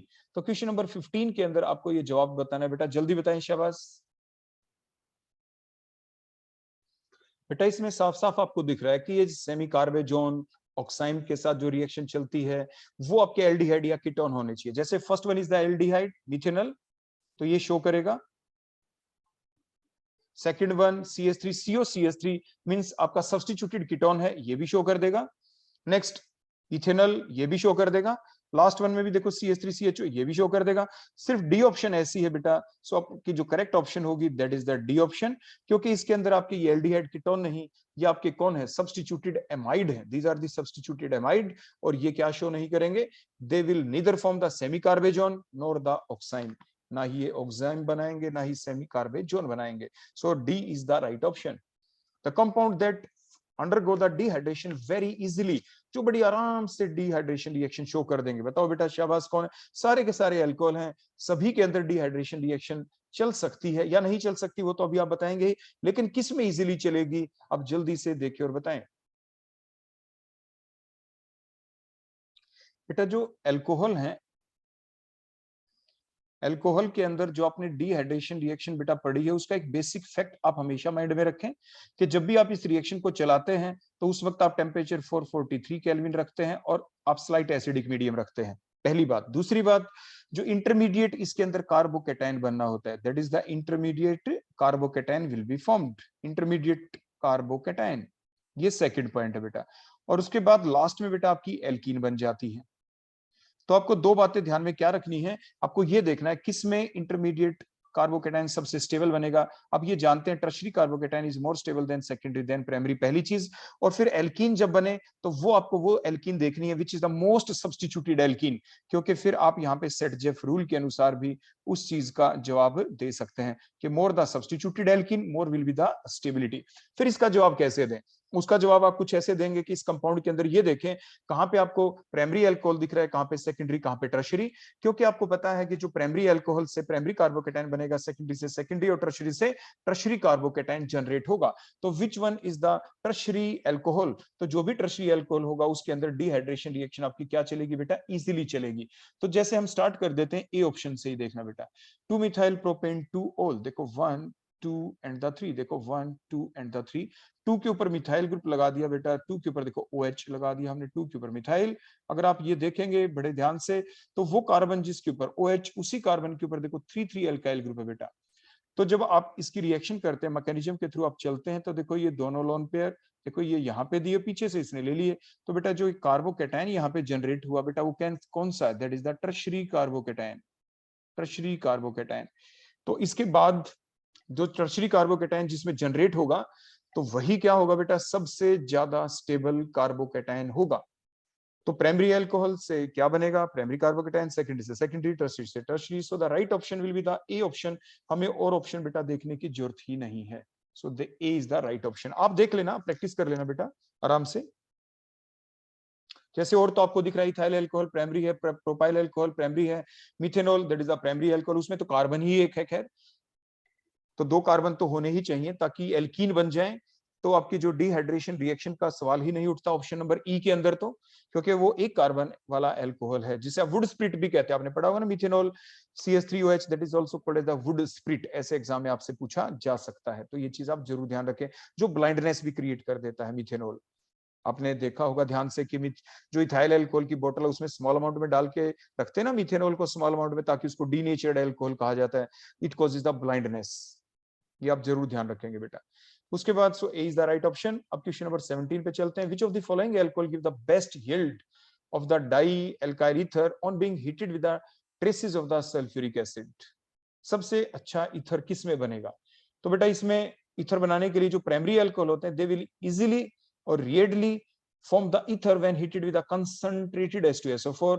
तो आप ये देखें प्राइमरी अल्कोहल बेटा कौन है? जो भी प्राइमरी अल्कोहल होगा वो इजीली आपके क्या करेगा? ईथर दे देगा, ईथर वो बना देगा। तो which of the following alcohol give the best ether in presence of the traces of the sulphuric acid, जो कि कैटलिस्ट का काम करेगा, डाई अल्काइल ईथर बन जाए, क्योंकि आप जानते हैं वो होगा प्राइमरी अल्कोहल। आप ध्यान से देखें प्राइमरी अल्कोहल आखिर है कहां पे? 2 pentanol that is not the primary alcohol, cyclopentanol not the primary, 2 propanol not the primary, 2 methyl 2 not the primary, 1 pentanol that is the primary। तो ये आपका क्या देगा बेटा? इजीली आपने पढ़ा था ना कि हमारे पास जो भी अल्कोहल होगा, जैसे पेंटेन 1 देखो इस टाइप से CH3 CH2 CH2, देखो CH2 CH2 OH, देखो इस टाइप से। अब इसके बाद होगा क्या बेटा? पहली स्टेप के अंदर इनका देखो ये दोबारा से दूसरा मोल भी अगर हम लिख दें यहाँ पे, देखो CH2 CH2 CH2 CH2 और CH3, देखो that is the primary alcohol. बेटा ये प्राइमरी अल्कोहल होता है। हमने बताया था अगर आप यहाँ पे टेम्परेचर 413 केल्विन रखेंगे, जैसे पिछले क्वेश्चन में आपने देखा था 443 के ऊपर तो एल्कीन्स बन जाती, तो temperature must be the 413 kelvin in the presence of the acid which act as the catalyst here. तो आपके क्या बन जाएंगे? आपके ईथर्स बन जाते हैं। तो होता क्या है पहली स्टेप के अंदर? देखो वन ऑफ द मोल, जो मोल होता है अपने ये लॉन पेयर H को देगा, दोनों इलेक्ट्रॉन लेके देखो सबसे पहली स्टेप के अंदर बेटा इस स्टेप से देखो कार्बोकेटाइन बन जाता है। देखो ये दैट इज अ कार्बोकेटाइन। अब ये जो कार्बोकेटाइन बेटा यहाँ पे बना, जो दूसरा मोल होता है अल्कोहल का, इस स्ट्रक्चर को थोड़ा खोल के लिख दें इस टाइप से, OH को, ये लॉन पेयर ऑक्सीजन के ऊपर, ये अपने लॉन पेयर अब इसको देता है, OH के इलेक्ट्रॉन ले लिए, तो दोबारा से बेटा क्या लॉस हुआ? यहाँ से H पॉजिटिव लॉस हो गया और फाइनल प्रोडक्ट बेटा क्या बन गया? ईथर। क्या बन गया? इन दोनों के बीच O के साथ नया bond, means ether formation takes place. यही हमारा क्वेश्चन था, which will easily give the di alkyl ether. कौन इजीली डाई अल्काइल ईथर दे देगा? So the right option is option E. Next question, which of the following pair can be distinguished by using the sodium hypoiodite? Sodium hypoiodite डाल के हम किसको differentiate कर सकते हैं? बताओ बेटा शाबाश। देखो बेटा यहाँ पे जो ये सोडियम हाइपोआयोडाइट लिख रखा है दैट इज द NaOI। ये कैसे बना था? आपको ये पता है ना कि NaOH प्लस में I2 को यूज करते हैं आप आयोडोफॉर्म रिएक्शन के अंदर, तो इनके बीच रिएक्शन से ही NaOI बनता है along with the NaI। तो ये सोडियम हाइपोआयोडाइट है, इसी को फर्दर आयोडोफॉर्म रिएक्शन में यूज करते हैं। कहने का मतलब जो हमारा ये क्वेश्चन है that is about the iodoform reaction के दो पेयर जो हैं हर ऑप्शन में देखें कि इनमें से एक कंपाउंड ऐसा होना चाहिए जो कि आयोडोफॉर्म रिएक्शन शो कर दे, दूसरा रिएक्शन शो ना करे। तो which of the following pair can be distinguished by the sodium hypoiodite. तो आप ध्यान से देखें फर्स्ट ऑप्शन के अंदर अगर आप देख पाएंगे तो ये कार्बोनिल ग्रुप है, देखो एल्डिहाइड है, इसके साथ CH3 अटैच है, दूसरे में कीटोन कार्बोनिल के साथ CH3। तो ये कंडीशन थी ना कि जो आपके एल्डिहाइड होते हैं या कीटोन होते हैं उसमें कार्बोनिल के साथ एक साइड में अगर CH3 हो तो that will show the iodoform reaction. ऐसे अल्कोहल में बताया था कि कार्बन जिसके ऊपर OH अगर उसी के ऊपर एक CH3 अटैच हो जाए तो that type of alcohol also show the iodoform reaction. तो यानी इस टाइप के एल्डिहाइड जो हमने ऊपर शो किया या इस टाइप के ketones they will show the iodoform reaction, और इस टाइप के अल्कोहल जिनके अंदर ये पर्टिकुलर यूनिट देखिए आयोडोफॉर्म शो करेंगे। तो पहले जो ऑप्शन है डिफरेंट ABCD इनमें से एक कंपाउंड ऐसा होना चाहिए जो आयोडोफॉर्म रिएक्शन शो करे, दूसरा शो ना करे, तभी तो हम उनको डिस्टिंग्विश कर पाएंगे बाय यूजिंग द सोडियम हाइपोआयोडाइट। यहाँ पे NaOI दे दिया ऑप्शन के अंदर, नाम दे दिया, बल्कि सोडियम हाइपोआयोडाइड। कई बच्चे तो नाम देख के ही उसको फार्मूले का पता नहीं चलेगा कि NaOI को ही सोडियम हाइपोआयोडाइड कहते हैं, नाम का पता चल गया तो उनको दिमाग में हो सकता है ये ना आए कि NaOI आया कहां से, तो that is the iodoform reaction. NaOH plus I2 direct दे देते एग्जाम में तो बच्चा एकदम से सोच लेता हाँ बिल्कुल कि that is the iodoform reaction. तो सबसे पहली तो क्यूरी आपके माइंड से यही निकल जानी चाहिए कि जरूरी नहीं कि NaOH ओब्लिक में I2 दें तो NaOI भी लिखा मिल सकता है या सोडियम हाइपोआयोडाइड भी लिखा मिल सकता है। तो ऑप्शन ए तो ठीक है नहीं क्योंकि दोनों ही आयोडोफॉर्म रिएक्शन शो करेंगे। ऑप्शन नंबर बी को आप देखिए बड़े ध्यान से, देखो बी ऑप्शन को, इसमें आपको देखो साफ साफ दिख रहा है कि CH3 फिर आगे बेटा CH2 और फिर देखो ये एल्डिहाइड हमने लिख दिया। इसमें कार्बोनिल ग्रुप के एक साइड में देखो इथाइल ग्रुप है बेटा, और दूसरे में दूसरा तो बेटा आपका एसीटोन ही है CH3COCH3, तो इसमें CH3 ग्रुप आ गया। तो that will show the positive iodoform test and that will show the negative iodoform test. ये आयोडोफॉर्म टेस्ट शो नहीं करेगा, तो B is the correct option. तो बी हमारा करेक्ट ऑप्शन होगा। ऐसे आप औरों को भी मैच कर लेंगे आराम से, आपको पता चल जाएगा। जैसे किसी बच्चे ने कहा सर ई ऑप्शन के बारे में बताएं, देखो ई ऑप्शन का बता देते हैं। मिथेनॉल को देखें, ये सी के ऊपर OH है और 3 H लगे हुए बेटा, तो क्या ये अल्कोहल आयोडोफॉर्म रिएक्शन शो करेगा? नहीं, क्योंकि वो कार्बन जिस पे OH है उसी कार्बन के ऊपर कोई भी CH3 नहीं है, तो it will show the negative iodoform test. दूसरे को देखें, देखो ये जो कंपाउंड दे रखा है, देखो CH3 single bond CH2 single bond CH2 single bond OH, तो वो कार्बन जिस पे OH, देखो ये कार्बन जिसके ऊपर OH, क्या उसी कार्बन से कोई मिथाइल ग्रुप है? नो, यहाँ पे इथाइल ग्रुप है, so it will also show the negative iodoform test. Mean दोनों में से कोई भी, तो ई ऑप्शन के जो दोनों है दोनों ही आयोडोफॉर्म टेस्ट शो नहीं करेंगे। तो क्या हम इनको डिफरेंशिएट कर पाएंगे आयोडोफॉर्म टेस्ट के द्वारा? नो, नहीं कर पाएंगे। तो बेटा इसी टाइप से आप और भी जो ऑप्शन है उनको इसी तरीके से आप डिफरेंशिएट कर पाएंगे या नहीं कर पाएंगे। तो राइट ऑप्शन आपकी बी है, और जो पेयर है उनको आप डिफरेंशिएट नहीं कर पाएंगे। आप प्रैक्टिस करके भी देख लेना। Next question number 19।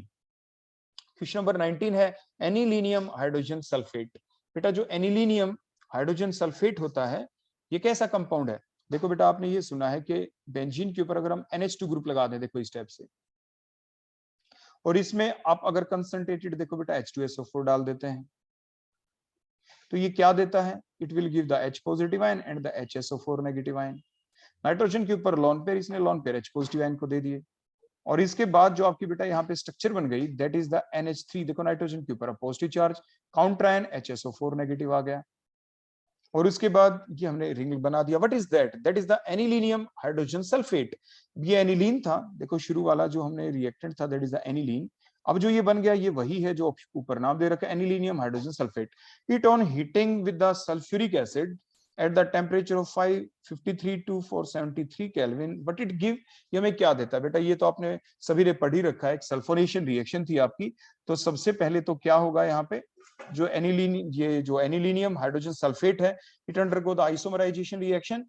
तो सबसे पहले तो बेटा क्या बनेगा, देखो NH3 पॉजिटिव, जो इसकी पैरा पोजीशन है, देखो यहाँ से ये पैरा पोजीशन, तो पैरा पोजीशन के ऊपर बेटा कौन जा लगेगा यहाँ पे? That is the SO3H, means SO3 negative ion आपका यहाँ पे आ जाएगा। क्लियर हो गया? तो उसके बाद फर्दर जब आपकी रीअरेंजमेंट होगी यहाँ पे तो क्या हो जाएगा? H वहां पे चला जाएगा, because sulphonic acid is the strongest acid, strong acid है। तो ये NH2 और यहाँ पे बेटा कौन आ गया? SO3H। तो बेटा प्रोडक्ट कौन बना? That is the sulphanilic acid. तो sulphanilic acid is the answer, that is the E option will be the correct. E option में है बेटा sulphanilic acid. So that is the right option. इसके बाद क्वेश्चन नंबर 20। क्वेश्चन नंबर 20 में देखिए the strongest base in aqueous solution. बेटा aqueous solution में हमें बताना है, तो उसमें तो देखो हम आपको पढ़ा भी चुके हैं, आपके एमीन्स वाले चैप्टर में देखना, secondary amine is better than primary is better than the tertiary amine. तो ये ट्रेंड हमने पढ़ा था, तो आप ये देख लें इनमें से सेकेंडरी एमीन है कौन। अगर आपके गैसियस फेज होता, वेपर फेज, तो primary greater than, secondary is greater then tertiary amine will be the right option. बेटा ये चीज आप ध्यान रखेंगे। तो ये तो आपका आंसर आता है इन द वेपर फेज, अगर आपसे पूछ लेते in the vapour phase, in the vapour phase. लेकिन क्योंकि आपका जो जवाब है जो आपको देना है यहाँ पे, बताओ बेटा कौन होगा, जल्दी से अपने ऑप्शन देखें। देखो बी ऑप्शन को देखिए आप, यहां से देखो कुछ चीजें जब आप प्रैक्टिस करते हैं डायरेक्ट पता चल जाता है। एन इथाइल इथेनेमीन, देखो इथेनेमीन को आप देखें CH3 CH2 NH2, देखो इस टाइप से NH2, एन के ऊपर हमने इथाइल लगा दिया, मतलब आपने एक H को हटाया और एक यहाँ पे भी इथाइल लगा दिया, तो that is the CH2 CH3, तो that is called as the बेटा क्या, एन इथाइल, और that is the ethanamine. So that is the secondary amine जो हमने यहाँ पे ऑप्शन के अंदर बताया था। So B is the right option. बची हुई चीजों को भी बेटा आप लिख के देख लेंगे। अब हम चलते हैं क्वेश्चन नंबर 21 के ऊपर। Aniline is treated with bromine water. देखो ब्रोमीन वाटर के साथ सबसे पहले हम स्ट्रक्चर ही बना देते हैं। यहाँ पे बेंजीन के ऊपर देखो NH2 that is the aniline, और ये हमने ब्रोमीन वाटर ले लिया बेटा Br2 एक्वस मीडियम के अंदर, to give the organic compound X। कोई कंपाउंड आपका X बन गया, तो जो X बनेगा बेटा वो कोई और नहीं, पॉली सब्स्टिट्यूटेड प्रोडक्ट बनेगा, क्योंकि आपका आयनाइजेशन हमने बताया था कि जो पोलर मीडियम है, लाइक डिसॉल्व्स लाइक की प्रॉपर्टीज के बेसिस के ऊपर यहाँ पे पॉली सब्स्टिट्यूटेड प्रोडक्ट आपका बन जाएगा 2,4,6 ट्राइब्रोमो एनिलीन। तो ये आपका प्रोडक्ट बेटा बन गया। उसके बाद नेक्स्ट क्या है, ये हो गया बेटा आपका X compound. When treated with NaNO2 oblique में HCl, देखो NaNO2 ऑब्लिक में HCl के साथ टेम्परेचर 0 to 50 डिग्री सेल्सियस दे रखा है, तो बेटा ये डाइएजोटाइजेशन रिएक्शन हो गई। सिंपल देखो आपको दिख रही है, मतलब यहाँ पे N2 पॉजिटिव Cl नेगेटिव हो गया, और ये तो बेटा आपके लगे हुए हैं, देखो ये Br और ये Br, तो that is the compound Y बेटा आपका बन गया। The compound Y on treatment with the, देखो Y कंपाउंड के अंदर आपने क्या डाला, CuC, Cu2Cl2 ऑब्लिक में HCl। देखो सिंपल हेलोजिनेशन रिएक्शन, दोनों आपके यहाँ पे ये नाइट्रोजन गैस देखो यहाँ से इवॉल्व हो जाएगी, और Cl आपका इस कार्बन के ऊपर लग जाएगा। तो देखो हमने क्या लगा दिया बेटा यहाँ पे Cl, और यहाँ पे बेटा क्या था, that is the Br, Br and the Br, देखो Br लग गया। क्लियर हो गया यहाँ पे। तो इस टाइप से जो आपका प्रोडक्ट बना, बोलो आंसर क्या आ गया, the D will be the correct option. अब ध्यान से देखें 2,4,6 ट्राइब्रोमो, 2,4,6 ट्राइब्रोमो क्लोरोबेंजीन, क्योंकि जो इतना पोर्शन है बेटा ये तो कौन हो गया, क्लोरोबेंजीन। तो 1 2 3 4 5 एंड द 6, तो 2,4,6 tribromo chlorobenzene is the right option. तो that is the Z compound, ये बेटा जेड बन गया। एग्जाम में एक्स भी पूछ सकते थे, वाई भी पूछ सकते हैं, जेड भी पूछ सकते हैं। So that is the question number 21। अब नेक्स्ट देखिए बेटा आप क्वेश्चन नंबर 22। तो 22 में अब देखिए the linkage between the two monosaccharide unit in the lactose, lactose जिसे कि आप मिल्क शुगर भी कहते हैं, जिसे आप क्या कहते हैं बेटा, मिल्क शुगर, जिस जो दो यूनिट से मिलकर बना है, one is the glucose unit and other one is the galactose unit, ये तो आपको पता ही है, one is the glucose other one is the galactose unit. तो सबसे पहले तो आप यही देख लें कि कहां पे ग्लूकोज है और कहां पे गैलेक्टोज है, पहले उनको ढूंढे। देखो फर्स्ट ऑप्शन में भी ग्लूकोज गैलेक्टोज दिख रहा है, सेकंड में भी, थर्ड फोर्थ सभी में दिख रहा है, लास्ट में नहीं है बस। तो लास्ट ऑप्शन तो बेटा वैसे ही हम हटा देते हैं, चलो एक ऑप्शन तो हमारी हट गई। अब उसके बाद नेक्स्ट पॉइंट, अब अगला पॉइंट बेटा ये आता है कि जब भी ये लिंकेज होती है तो C1 और C4 के बीच में होती थी, ये आप सभी को पता है। होवर्थ फार्मूला जब हम ड्रा करते हैं तो C1 और C4 OH के बीच में से लिंकेज बनती है, तो सभी में देखे C1 C4 ही लिख दिया, तो यहां से भी पता नहीं चला हमें कि ग्लूकोज का भी C1 यानी C1 OH होगा, और किसका C1 किसका C4 होगा। अब ये देखना है, तो ये चीज हमें ये देखनी है कि जो ग्लैक्टोज होता है बेटा उसका तो हमेशा होता है C1 OH, और आपके ग्लूकोज का होता है हमेशा C4 OH, ये हमेशा आपको ध्यान रखने की बात है। सो ये ऑप्शन आपको कहां पे दिख रही है, जिसमें आपको दिखाई दे ग्लैक्टोज का C1 OH और ग्लूकोज का C4 OH, that is the option number B. Option number B में देखें बेटा आप, और दूसरे दोनों के दोनों बीटा भी होते हैं बेटा, ये ध्यान रखना, क्योंकि अगर आप डी ऑप्शन में देखें तो वहां पे भी C1 और C4 वही सेम दे रखे हैं, लेकिन आपका वहां पे ग्लूकोज अल्फा डी ग्लूकोज दे रखा है। नो, आपको क्या ध्यान रखना है कि जब भी आपकी टू मोनोसेक्राइड यूनिट आपके कंबाइन करती हैं ग्लूकोज और गैलेक्टोज की, पहली बात ग्लैक्टोज का तो कौन होता है C1 OH, और ग्लूकोज का C4OH, और दोनों के अंदर ही होते हैं बीटा डी गैलेक्टोज होता है और बीटा डी ही ग्लूकोज होता है। So the right option is the option number B. Next question, question number 23। तो इसके अंदर आप देखें बेटा 23 के अंदर the glucose does not react with, तो जो आपका सोडियम बाई सल्फाइड जो है बेटा, यहाँ पे D is the right option होगी। देखो ये डायरेक्ट हमें याद ही रखने पड़ते हैं।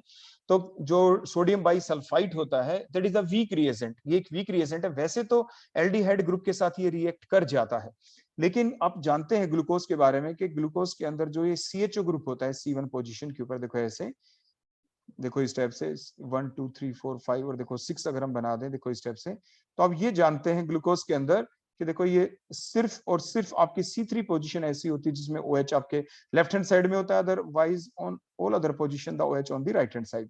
बची हुई वैलेंसी आप H से पूरे कर देते हैं। So that is the structure of the बोलो आपकी ग्लूकोज। क्लियर हो गया इतना? उसके बाद आपकी होती क्या है, जो कार्बन एटम नंबर 1 2 3 4 और 5, ये CHO ग्रुप हमेशा ही फ्री फॉर्म के अंदर नहीं होता, क्योंकि जो C5 वाला देखो OH, अगर हम देखो इस H को थोड़ा खोल के लिख के दिखा दें, देखो ये जो लोन पेयर है कार्बोनिल ग्रुप का, slight positive slight negative charge जो है, अब ये अटैक करता है ऑक्सीजन अपने लोन पेयर इस कार्बोनिल ग्रुप के ऊपर, and so on cyclisation takes place, a 6 member ring structure will be formed. देखो इस टाइप से, जिसे होवर्थ फार्मूला हम कहते हैं, देखो इस टाइप से हम लिखते हैं, ये ऑक्सीजन यहाँ पे, ये पहला कार्बन, ये दूसरा, ये तीसरा, ये फोर्थ, ये फिफ्थ, और फिफ्थ के ऊपर हम दिखाते हैं। और रूल क्या था इसका दिखाने का, देखो CH2OH इसको बाहर की तरफ दिखाना होता है, और देखो C5 के ऊपर देखो एक H है, एक CH2H, और H को देखो हम बेटा नीचे दिखा देते हैं। बचे हुए जितने भी बॉन्ड है देखो यहाँ पे जो हम शो करते हैं, हर कार्बन के ऊपर देखो, जैसे C1 के ऊपर देखो ये H तो आपका ये आ गया, OH आपका देखो राइट हैंड साइड में है, राइट में तो इसको अल्फा कह देते हैं, दूसरी साइड में हो तो आपका बीटा कह देते हैं। 2 के ऊपर भी देखो OH आपका डाउन राइट साइड में ना, तो डाउनवर्ड डायरेक्शन में OH को दिखाएंगे। 3 के ऊपर देखें OH आपका देखो लेफ्ट हैंड साइड में ना, तो इसको ऊपर दिखाएंगे OH और ये H। C4 पे देखें तो देखो राइट में ना, तो ये OH और H दिखा देंगे, एंड सो ऑन। तो ये आपकी स्ट्रक्चर बन गई साइक्लिक स्ट्रक्चर। कहने का मतलब इस साइक्लिक स्ट्रक्चर में क्या आपको CHO ग्रुप फ्री फॉर्म में दिख रहा है? नो। तो ये जो आपका बेटा सोडियम बाई सल्फाइड है ना, ये एक ऐसा रिएजेंट है कि फ्री फॉर्म के अंदर CHO होता तो रिएक्ट कर जाता, लेकिन जो ये एसाइक्लिक फॉर्म है, देखो ये ग्लूकोज की बेटा कौन सी फॉर्म थी, that is the acyclic form, and that is the cyclic form. और साइक्लिक भी अल्फा वाली, और साथ के साथ इसकी दूसरी फॉर्म भी बनती है एक और, देखो ऐसा नहीं कि यही बनती है, दूसरी फॉर्म भी बनती है, जिसमें सिर्फ C1 के ऊपर डिफरेंस होता है कि C1 के ऊपर यहाँ पे OH नीचे दिखाया था, उसमें हम ऊपर की तरफ दिखा देंगे, जिसे आप बीटा कह देंगे, that is also the cyclic form. और इनके बीच में इक्विलिब्रियम रहता है, इनके बीच में हमेशा क्या रहता है, इक्विलिब्रियम, और उसे म्यूटा रोटेशन प्रोसेस कहते हैं, कि वन साइक्लिक फॉर्म पहले एसाइक्लिक में बदलती है, फिर वो दूसरी साइक्लिक में बदलती है, देखो इस स्टेप से, फिर ये बीटा साइक्लिक दोबारा से ए साइक्लिक में बदलती है, और फिर ये दूसरे साइक्लिक में बदल जाती है। अल्फा बीटा डायरेक्टली एक दूसरे में कन्वर्ट नहीं होती। अल्फा जो साइक्लिक है, alpha cyclic initially converted into a cyclic, then the beta, beta converted into a cyclic, and then the alpha. That process of the conversion, the process of conversion of one cyclic form into the another cyclic form through a cyclic form in the reaction mixture which is present in the equilibrium with the passage of time, that process is called as the muta rotation। इसे हम म्यूटा rotation भी कहते हैं। बेटा exam में आपसे पूछा जा सकता है व्हाट इज द म्यूटा रोटेशन, तो अब ये जरूर ध्यान रखना। तो खैर हमारा जो क्वेश्चन था वो ये था कि सोडियम बाइसल्फाइड तभी रिएक्ट करता है, उसी एल्डिहाइड ग्रुप के साथ रिएक्ट करता है, because it is a weak reagent. तो ये तभी रिएक्ट करेगा अगर CHO कंप्लीटली 100% फ्री फॉर्म में हो, लेकिन CHO तो फ्री फॉर्म में नहीं, ये साइक्लिक फॉर्म स्लाइट अमाउंट में एग्जिस्ट करती है, और मैक्सिमम अमाउंट आपकी साइक्लिक फॉर्म के अंदर होती है। तो साइक्लिक फॉर्म में CHO फ्री फॉर्म में होता नहीं। तो दैट इज द रीजन कि that weak reagent, that is the weak reagent, that is the sodium bisulphide NaHSO3 is unable to open the chain. इस चेन को ये ओपन नहीं कर सकता, साइक्लिक फॉर्म को एसाइक्लिक फॉर्म में ये कन्वर्ट नहीं कर सकता। अगर ये कन्वर्ट कर पाता तो फ्री CHO हमारे पास दोबारा आ जाता, और फिर ये अपनी रिएक्शन को शो कर देता।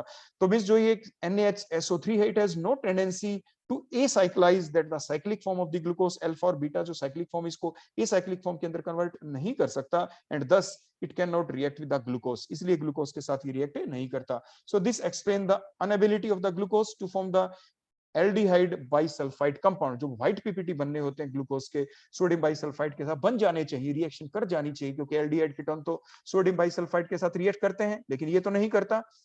जबकि CHO ग्रुप है वो इसलिए नहीं क्योंकि मोस्ट ऑफ द टाइम ये साइक्लिक फॉर्म के अंदर एग्जिस्ट करता है, मैक्सिमम प्रोपोर्शन इसका साइक्लिक फॉर्म के अंदर एग्जिस्ट करता है। आगे बेटा बात समझ में, तो दूसरे ग्रुप आपके एस सच रहेंगे यहाँ पे बीटा फॉर्म के अंदर। So D is the right option कि glucose does not react with the D option, that is the NaHSO3. Next, which is the water insoluble? आप जानते हैं ना बेटा, दो टाइप की विटामिन होती है water soluble, that is the vitamin B and the C. Vitamin B and the C.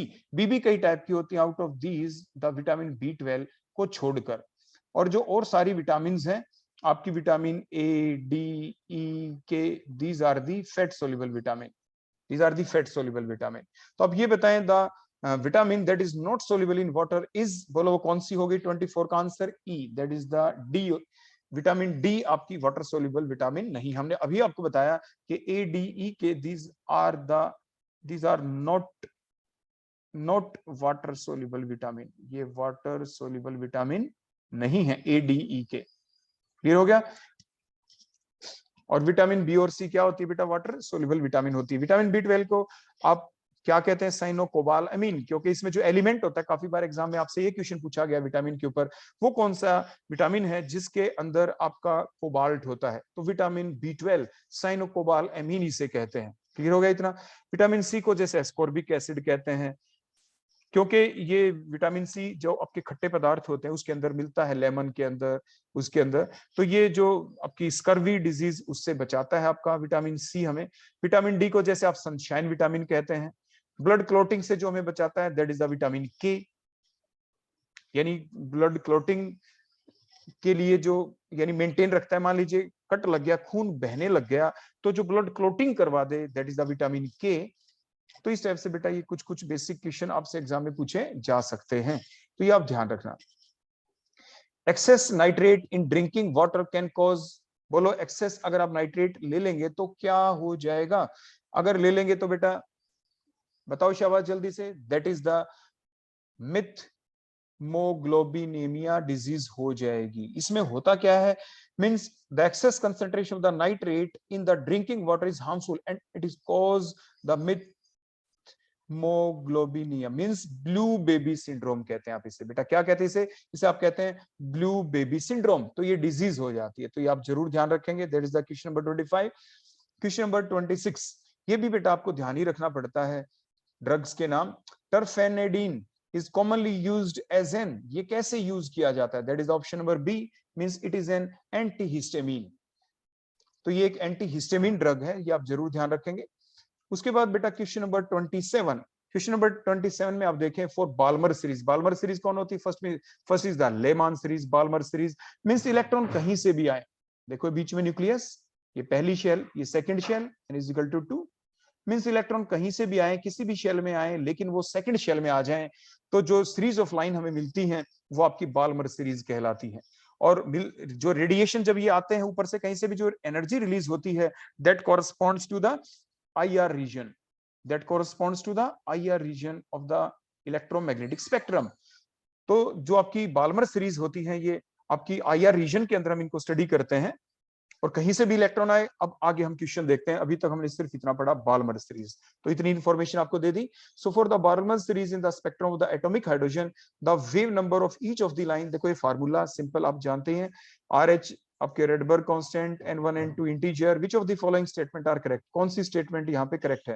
पहली ऑप्शन देखें, as the wavelength decreases the lines in the series converge. जो लाइंस हैं वो आपकी कन्वर्ज होती चली जाएंगी. देखो आपने फार्मूला पढ़ा है बड़ा सिंपल सा ही एनर्जी का, कि E is equal to H nu और E is equal to Hc upon lambda, E is equal to Hc upon lambda. तो देखो ये चीज आपने पढ़ी है, तो इस बेसिस के ऊपर आप क्या बता पाएंगे? आपका क्वेश्चन है विच ऑफ द फॉलोइंग स्टेटमेंट या स्टेटमेंट्स आर करेक्ट. कौन कौन सी स्टेटमेंट आपकी बिल्कुल ठीक है, ये हमें बताना है. तो आपकी जो स्टेटमेंट है, जो पहली स्टेटमेंट है बेटा ये आपकी बिल्कुल ठीक है. Option number 1 is correct. Option number 1 is correct. अब देखो वो क्यों करेक्ट है, ध्यान से देखना. एज द वेवलेंथ डिक्रीजेस, अगर देखो लैम्डा अगर आपकी कम होगी, देखो लैम्डा विल बी लेस, तो energy will be more. Energy will be more का मतलब means n is equal to 2, means electron कहां से आया? काफी दूर से आया, मींस मतलब इंफिनिटी से मान लीजिए आ गया, काफी दूर से आने का मतलब. और जैसे ही आप न्यूक्लियस से दूर जाते हैं, बाहर वाली जो शेल होती है वहां पे लाइन की क्या हो जाती है बेटा? Line in the series get converge, वो कन्वर्ज होनी शुरू हो जाती है. तो that is the right option. ठीक हो गया. उसके बाद बेटा the integer n1 is equal to 2, तो ये तो बिल्कुल ठीक है, हमने पहले ही बता दिया। बाल्मर सीरीज की लाइन वो होती है जिसमें इलेक्ट्रॉन कहीं से भी बाहर वाली शेल से आए और n इज इक्वल टू 2 पे आ जाए, तो value of n1 is equal to 2, तो सेकंड ऑप्शन भी बिल्कुल ठीक है। उसके बाद हम चलते हैं बेटा, पहले क्वेश्चन नंबर 4 को देख लें, ये बड़ा सिंपल सा ही आपका दिख रहा है यहाँ पे। The line of the longest wavelength, अभी हमने बताया ना लॉन्गेस्ट वेवलेंथ मींस, ये फार्मूला आपके सामने ऊपर लिखा हुआ है, तो मींस लेमडा की वैल्यू सबसे ज्यादा, लेमडा अगर मोर, देखो लेमडा अगर मोर, देखो मैंने मोर लिख दिया, तो एनर्जी क्या होगी कम, सबसे कम एनर्जी कहां पे, देखो जब ये n इज इक्वल टू 3 से इलेक्ट्रॉन बेटा कहां पे आता, 2 में आता, 3 से 2 में आए, तो means the line of the longest wavelength corresponds to n2 is equal to 3, तो बिल्कुल ठीक है ये भी, तो option 4 is correct.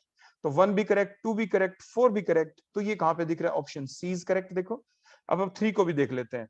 The ionisation energy of the hydrogen can be calculated from the wave number of these lines, तो ये जो ऑप्शन नंबर 3 है वो आपकी रॉन्ग हो जाएगी।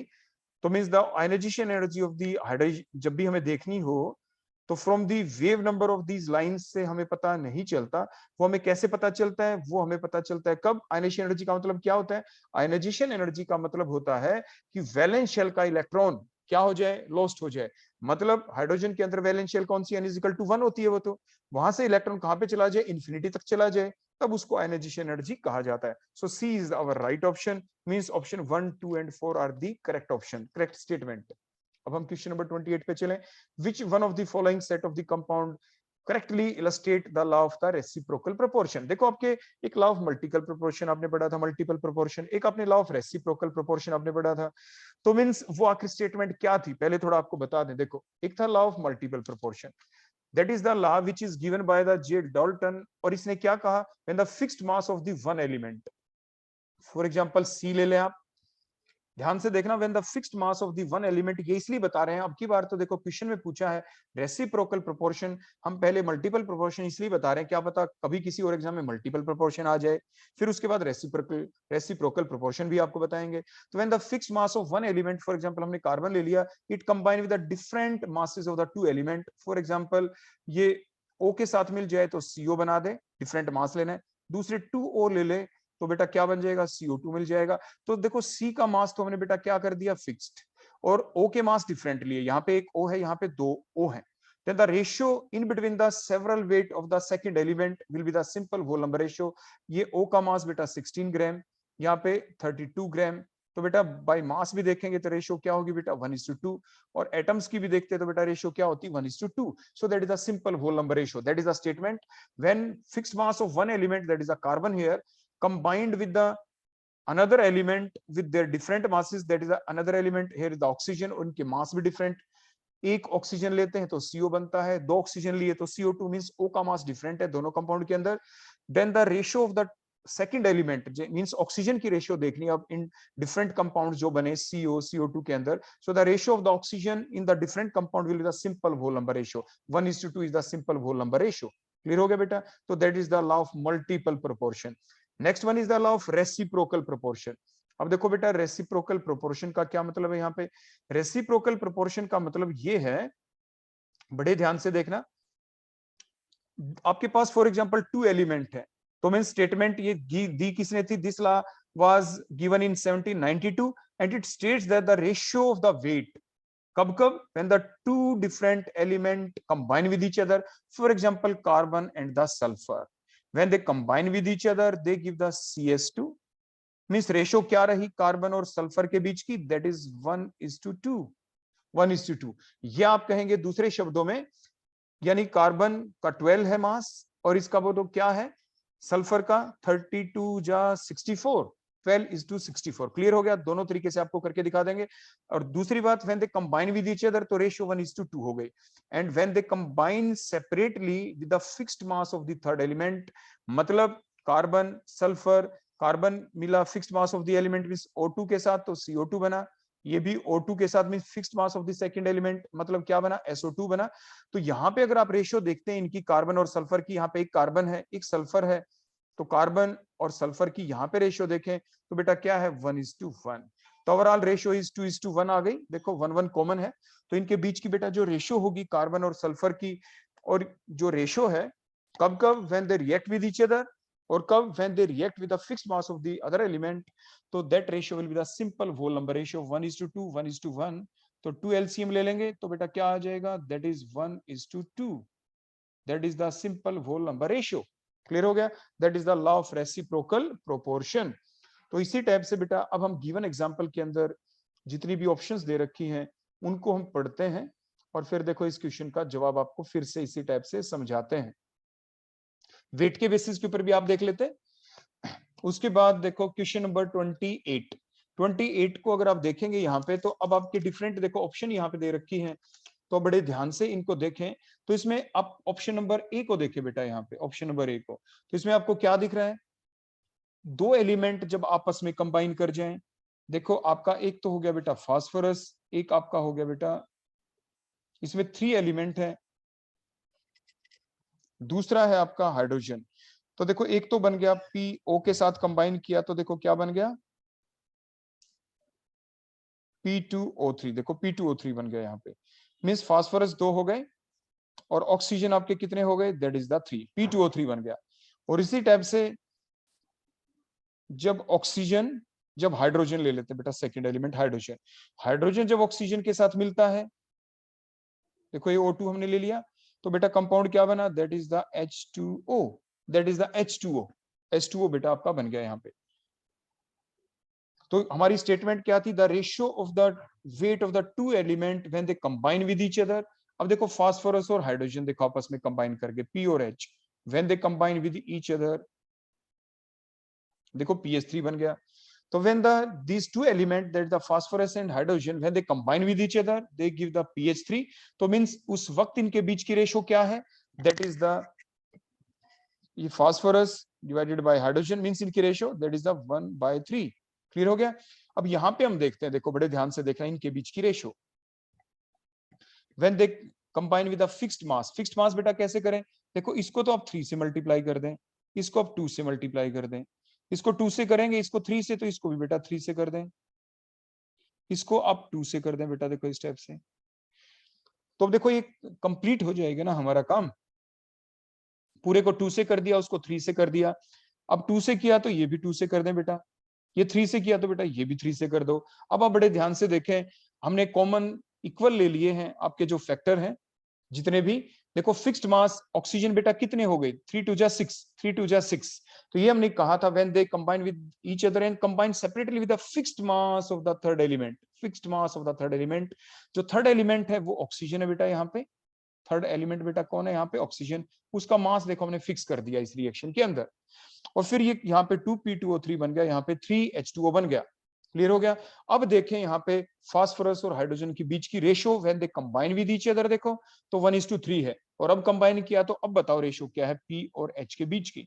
अब ध्यान से देखें, फास्फोरस कितने बेटा, 2 2 जा 4, देखो 4, हाइड्रोजन कितने बेटा, 3 2 जा 6, देखो 6 हो गए। Now what is the ratio, that 2 2 जा 4, 2 3 जा 6, दैट इज द 2/3, और यहाँ पे बेटा क्या है 1:3। तो मींस इनका एलसीएम ले लें आप बड़े ध्यान से, तो बेटा सिंपल रेशो आ गई ना, बोलो क्या आई, 2:1, 2:1, that is the simple whole number ratio. So the option A is the correct option. ऐसे आप औरों को भी देख सकते हैं यहाँ पे कि which one of the following set of the compound correctly illustrate the law of reciprocal proportion. So 28 का बेटा जो जवाब है that is the A option. A option is the correct option. Question number 29, in which one of the following pair the two species are both isoelectronic and isotopic? isoelectronic भी हैं और isotopic भी हैं, दोनों बातें आपको बतानी है।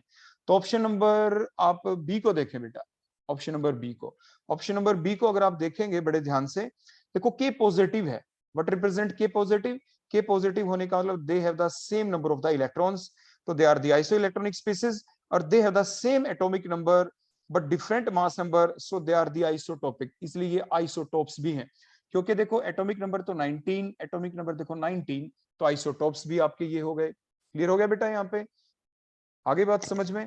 तो ये चीज आप देखें, आइसो इलेक्ट्रॉनिक स्पीसीज कौन होती है, which have the same number of electrons, क्योंकि 19 एटॉमिक नंबर दोनों का है, 19 प्लस चार्ज आ गया, दोनों में से एक इलेक्ट्रॉन, तो दोनों के पास इलेक्ट्रॉन्स बेटा कितने हो गए, both have the 18 electrons, so they are the iso electronic.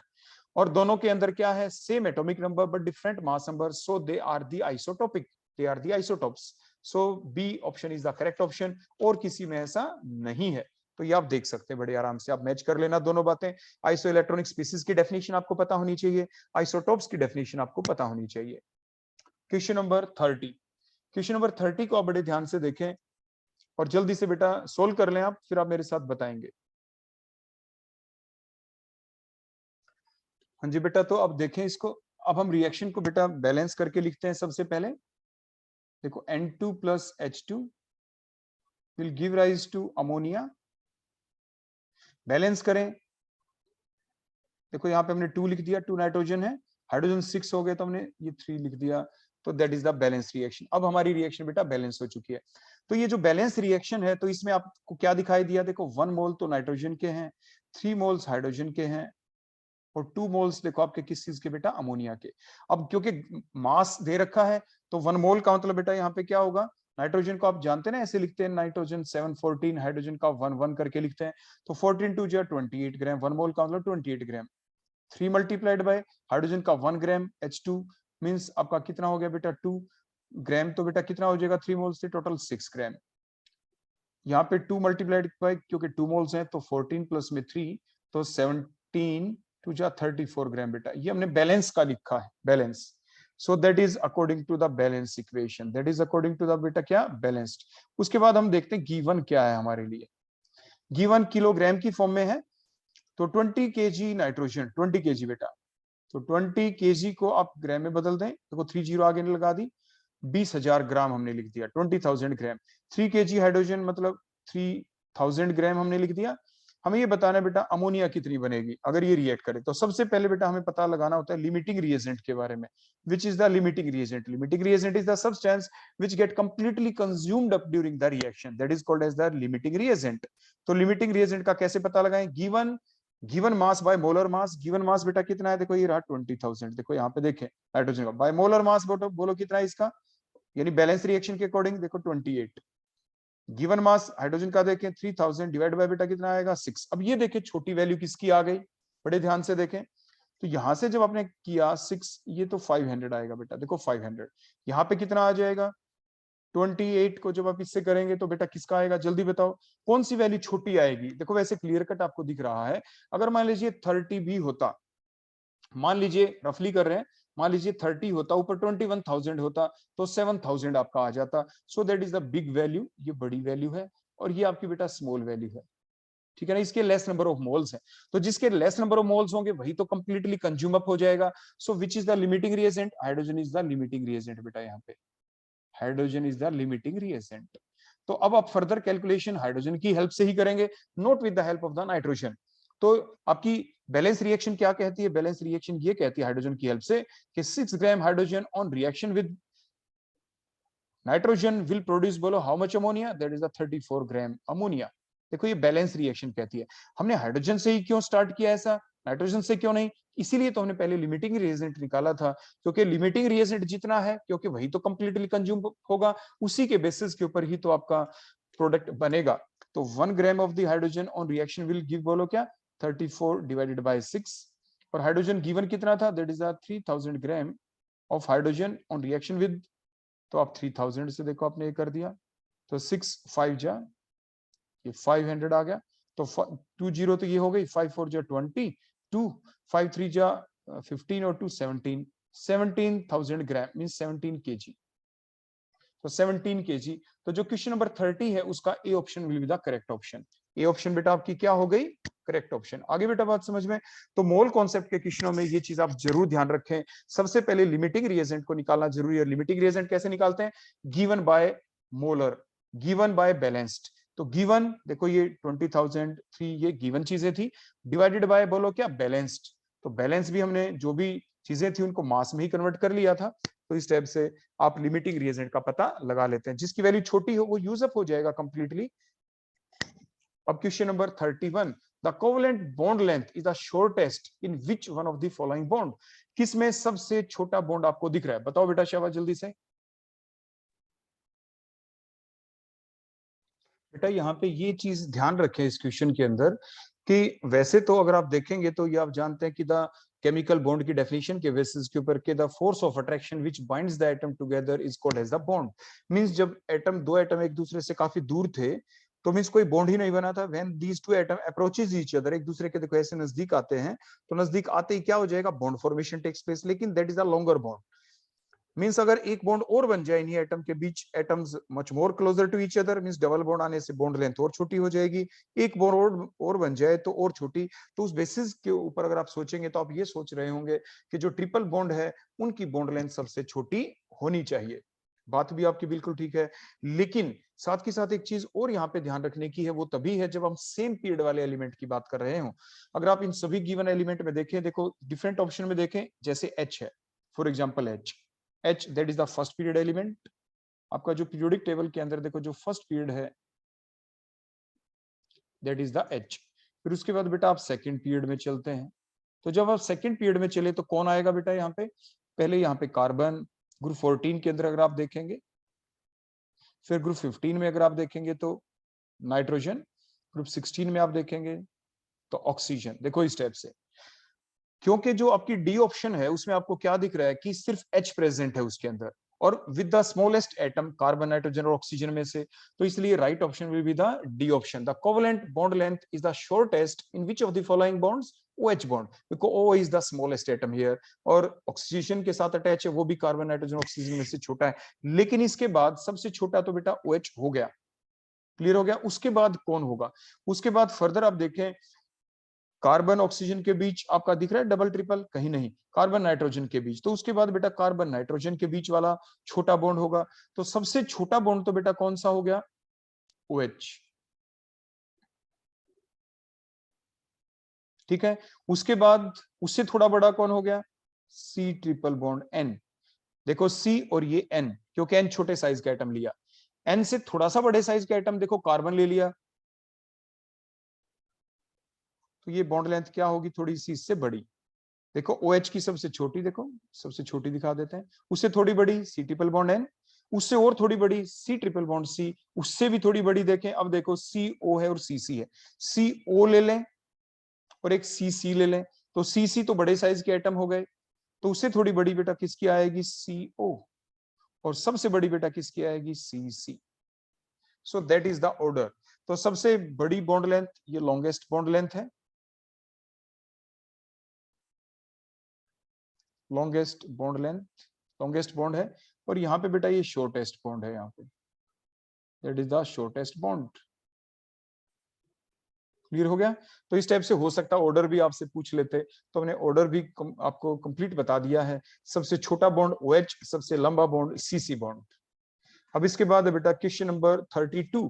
तो क्वेश्चन नंबर जो 32 है आपका, इसके अंदर हमें क्या है कि डिफरेंट जो मॉलिक्यूल्स दे रखे हैं, SO2, SF4, ClF3, BrF5, HCF4, which of the following shapes does not describe any of the following mentioned?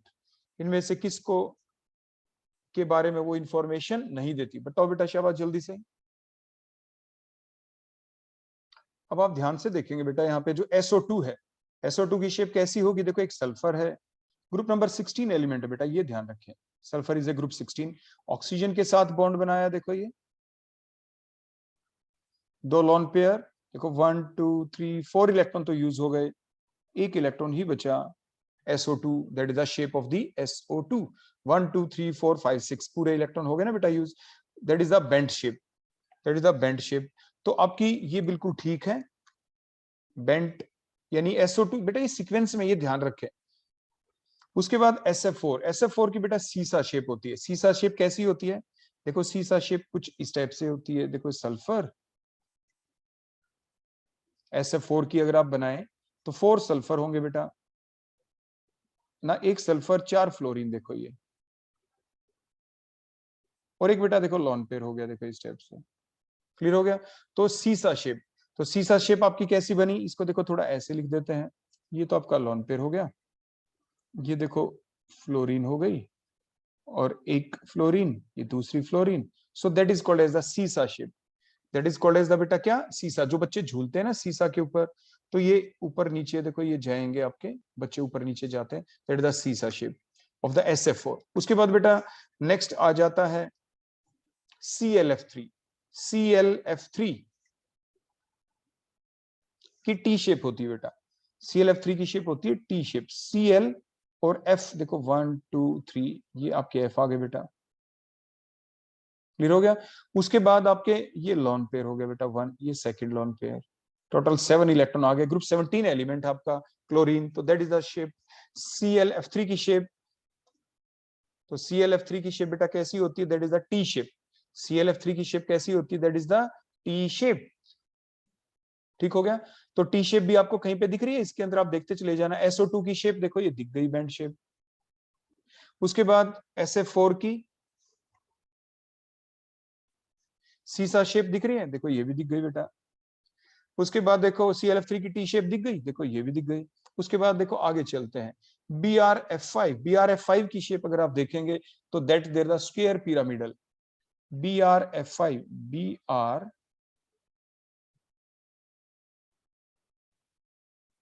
देखो ये F5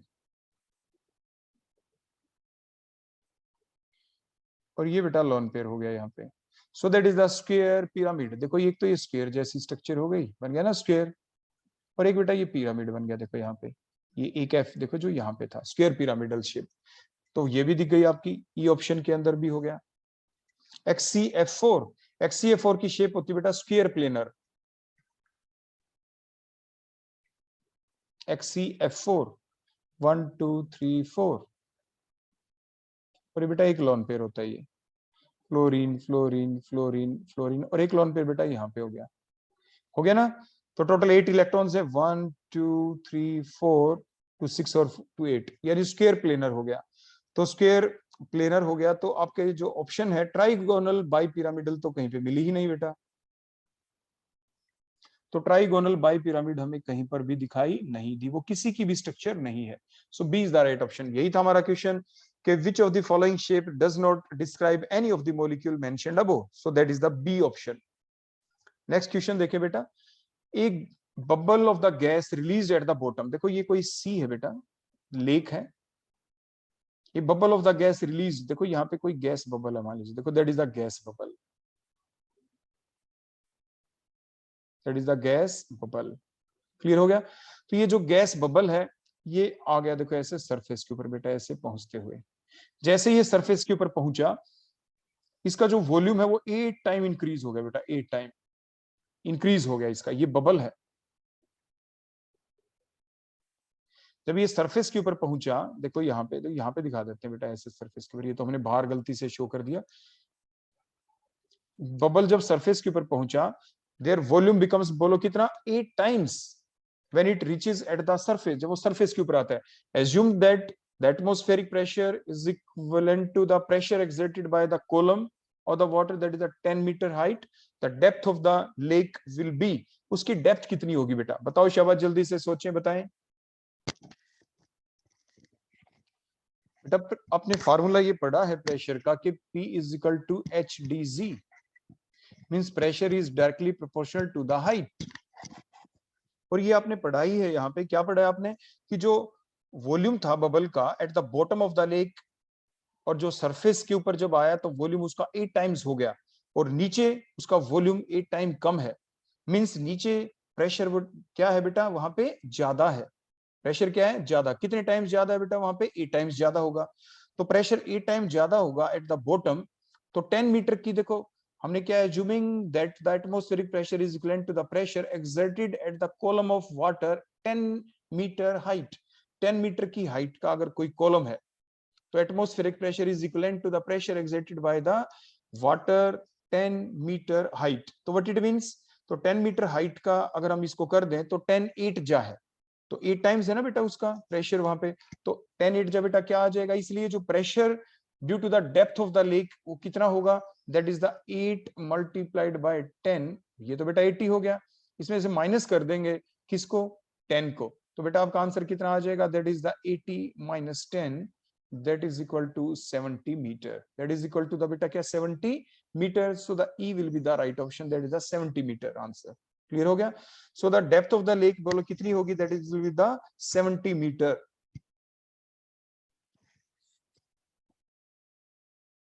बेटा आपके दिमाग में क्वेश्चन अब ये आया होगा कि ये जो कैलकुलेशन प्लस माइनस कर दिया ये हमने कैसे कर दिया।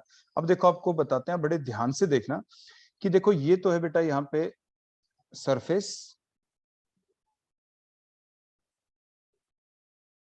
और ये था बेटा यहाँ पे bottom, bottom of the sea. Ideal gas equation अगर हम लगाते हैं, temperature assume to be nearly the constant, then the P1 अगर हम यहाँ पे देखें सरफेस और इधर हम लिखे बेटा बॉटम के बारे में, तो P1 V1 is equal to बेटा क्या होता है P2 V2। सरफेस के ऊपर जो वॉल्यूम है बेटा अगर वो V है, सॉरी बॉटम के ऊपर वॉल्यूम अगर V है तो सरफेस के ऊपर तो 8 टाइम्स हो गया ना बेटा, गिवन है देखो 8 times to that of the original volume. तो बॉटम के ऊपर वॉल्यूम V है तो सरफेस के ऊपर 8V हो गया। अब प्रेशर की बात, प्रेशर बता रखा है the pressure at the surface that is equivalent to the 10 metre height. तो pressure is directly proportional to height होता है, हमने आपको पहले ही बताया था देखो ऊपर। तो प्रेशर को हाइट की फॉर्म में लिख सकते हैं। तो P2 जो आपका सरफेस है, सरफेस के ऊपर बेटा प्रेशर आपका कितना होगा बताओ। सरफेस के ऊपर अगर हम प्रेशर वहां पे 10 ले लेते हैं, 10 मीटर, तो आपके बॉटम के ऊपर जो प्रेशर होगा, हाइट का तो हमें नहीं पता ये जितनी भी हाइट है, इसको हम H मान लेते हैं। तो सरफेस के ऊपर जो प्रेशर है that is equal to height that is equal to 10 metre हमने कहा। तो बॉटम के ऊपर जो टोटल प्रेशर होगा ये P1 है, तो नीचे का जो प्रेशर होगा जिसे हम फाइनल प्रेशर कहते हैं बॉटम वाला, तो that is equal to the height. तो कितना होगा बेटा H, तो 10 प्लस में H या H प्लस में 10 आप लिख सकते हैं। क्लियर हो गया। तो फिर आप कितना लिखेंगे बेटा यहाँ पे, that is equal to the H plus में 10। क्लियर हो गया। तो यहाँ पे V से V देखो कैंसिल हो गया, ये 10 के आगे मीटर तो खैर यूनिट थी यहाँ पे। तो H की वैल्यू बेटा क्या आ जाएगी, H इज इक्वल टू 80, 10 8 जा 80 हो गया ना बेटा यहाँ पे। 10 8 जा बेटा क्या था 80, चलो एक स्टेप और बढ़ा देते हैं, 10 8 जा 80 is equal to H plus में 10।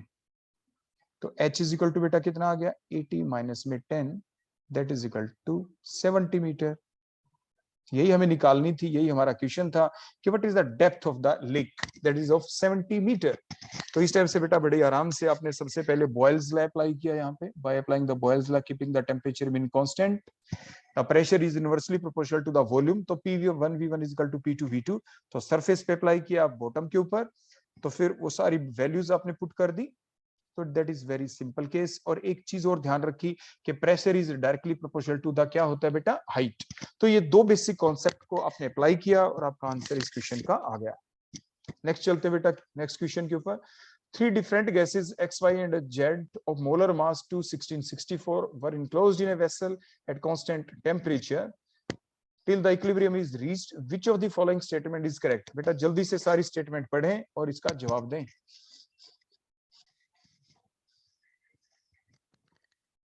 बेटा इसमें बड़ा सिंपल सा क्वेश्चन है आपका कि यू हैव ए कंटेनर, देखो आपके पास कोई कंटेनर है, उस कंटेनर के अंदर आपके पास सारी की सारी गैसेस हैं, all are gases X, Y and the Z। और जो गैसेस हैं whatever may the molar mass, whatever may be their nature, whatever may their molar mass, molecular mass, all will give the homogeneous mixture। जो gases होती हैं वो हमेशा homogeneous mixture देती है, वो आपस में इंटरमिक्स हो जाएंगी, they never give the heterogeneous mixture, means the gases will form the homogeneous mixture, means option E will be correct, E option will be the correct option।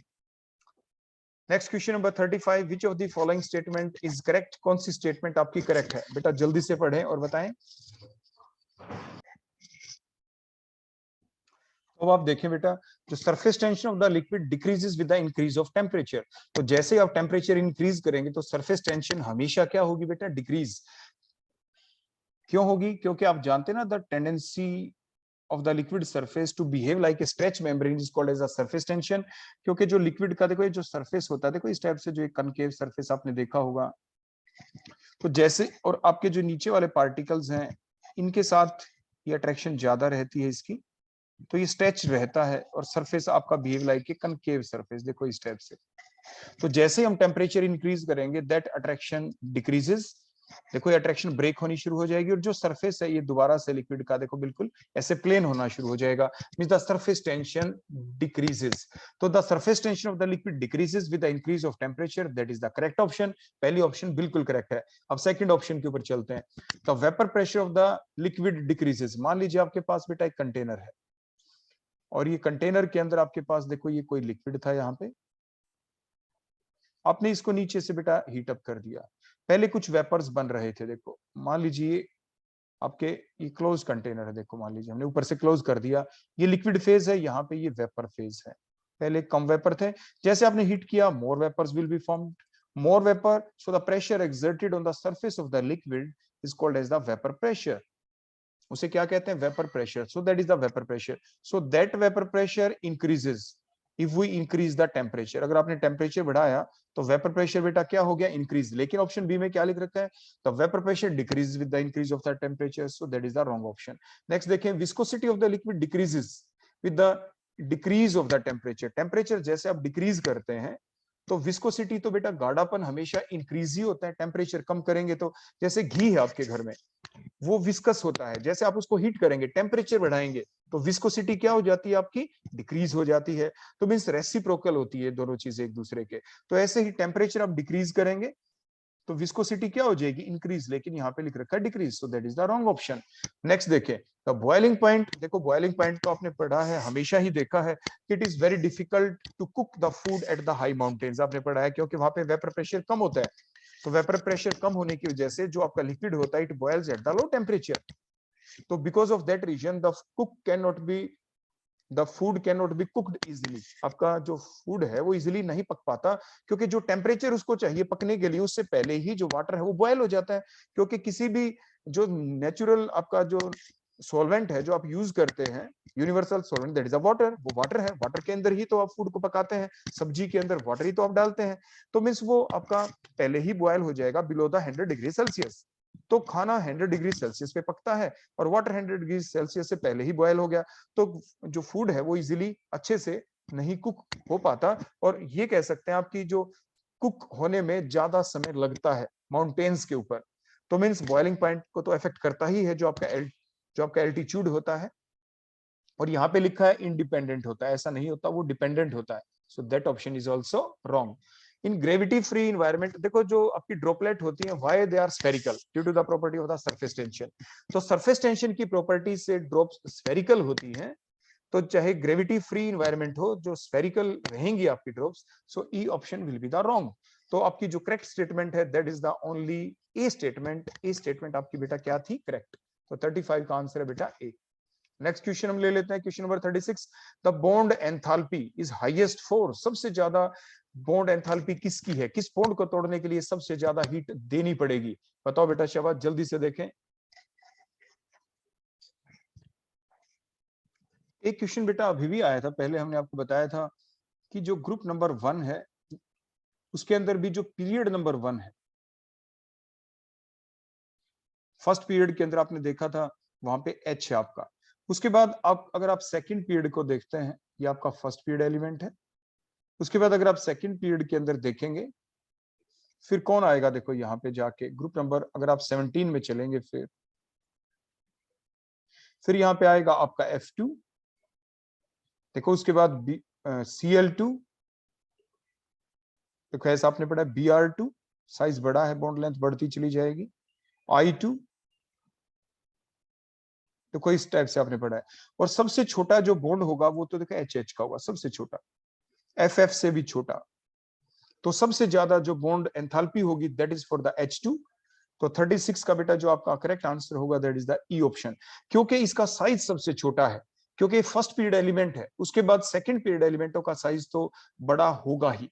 अब इनमें भी बेटा अगर आपसे एग्जाम में कंपैरिजन करवा लें तो आप क्या कहेंगे? उसके बाद बेटा किसकी आनी चाहिए जो आपको दिख रहा है यहाँ पे? देखो जो बॉन्ड है, सबसे स्ट्रॉन्गर जो बॉन्ड है मैंने बताया वो एच बॉन्ड हो गया। उसके बाद बेटा आपको देखो ये दिख रहा होगा कि एच बॉन्ड इज स्ट्रॉन्गर है, then the FF bond is stronger, then the Cl bond is stronger, then the Br bond is stronger, then the II bond। बेटा ऐसा आपको दिख रहा होगा ना। लेकिन हुआ क्या, फ्लोरीन के पास बेटा 3 3 लोन पेयर होते हैं। So due to that lone pair repulsion, that bond become बेटा क्या, weaker. ये bond बेटा weaker हो गया. lone pair बेटा क्या हो गई, repulsion. और ये FF bond बेटा क्या हो गया, that becomes the weaker bond. That can be break easily. अब ये आराम से टूट जाएगा, और इतना आराम से टूट जाएगा कि FF की जो एनर्जी है वो होनी तो क्या चाहिए, II से भी कम. लेकिन एक्सपेरिमेंटल डाटा ये कहता है कि इसकी एनर्जी Br से भी कम होती है. लेकिन जो आयोडीन है, आयोडीन वो आपके यहाँ पे आ जाएगा बिल्कुल लास्ट के अंदर, कि सबसे कम एनर्जी तो बेटा किसके लिए चाहिए, आयोडीन, आयोडीन के बॉन्ड को तोड़ने के लिए. तो the correct option, correct order will be HH. Bond energy या बॉन्ड एंथैल्पी कह दे is greater than the ClCl, is greater than Br, is greater than FF, is greater than II. तो इस टाइप से बेटा आप ये ध्यान रखेंगे. आगे बात समझ में. So that is on the basis of the data. इसके बाद बेटा आपके क्वेश्चन और भी हैं, जैसे क्वेश्चन नंबर 37 है. टोटल 72 क्वेश्चन है हमारे पास. हमारे ऑब्जेक्टिव सेट प्रैक्टिस सेट 8 के अंदर 36 क्वेश्चन हम कर चुके हैं. ये क्वेश्चन नंबर 37 होगा. जो नेक्स्ट आपका जो पार्ट है हमारा, जो क्वेश्चन पार्ट नंबर जो 8 है, इसको हम कंटिन्यू रखेंगे अगले 36 क्वेश्चंस के साथ. टोटल 72 क्वेश्चन का ये पूरा हमारा प्रैक्टिस सेट था. 36 हम कर चुके हैं, 36 को हम करेंगे अपने नेक्स्ट लेक्चर के अंदर. तो ओके बेटा, thank you. That all about today's lecture.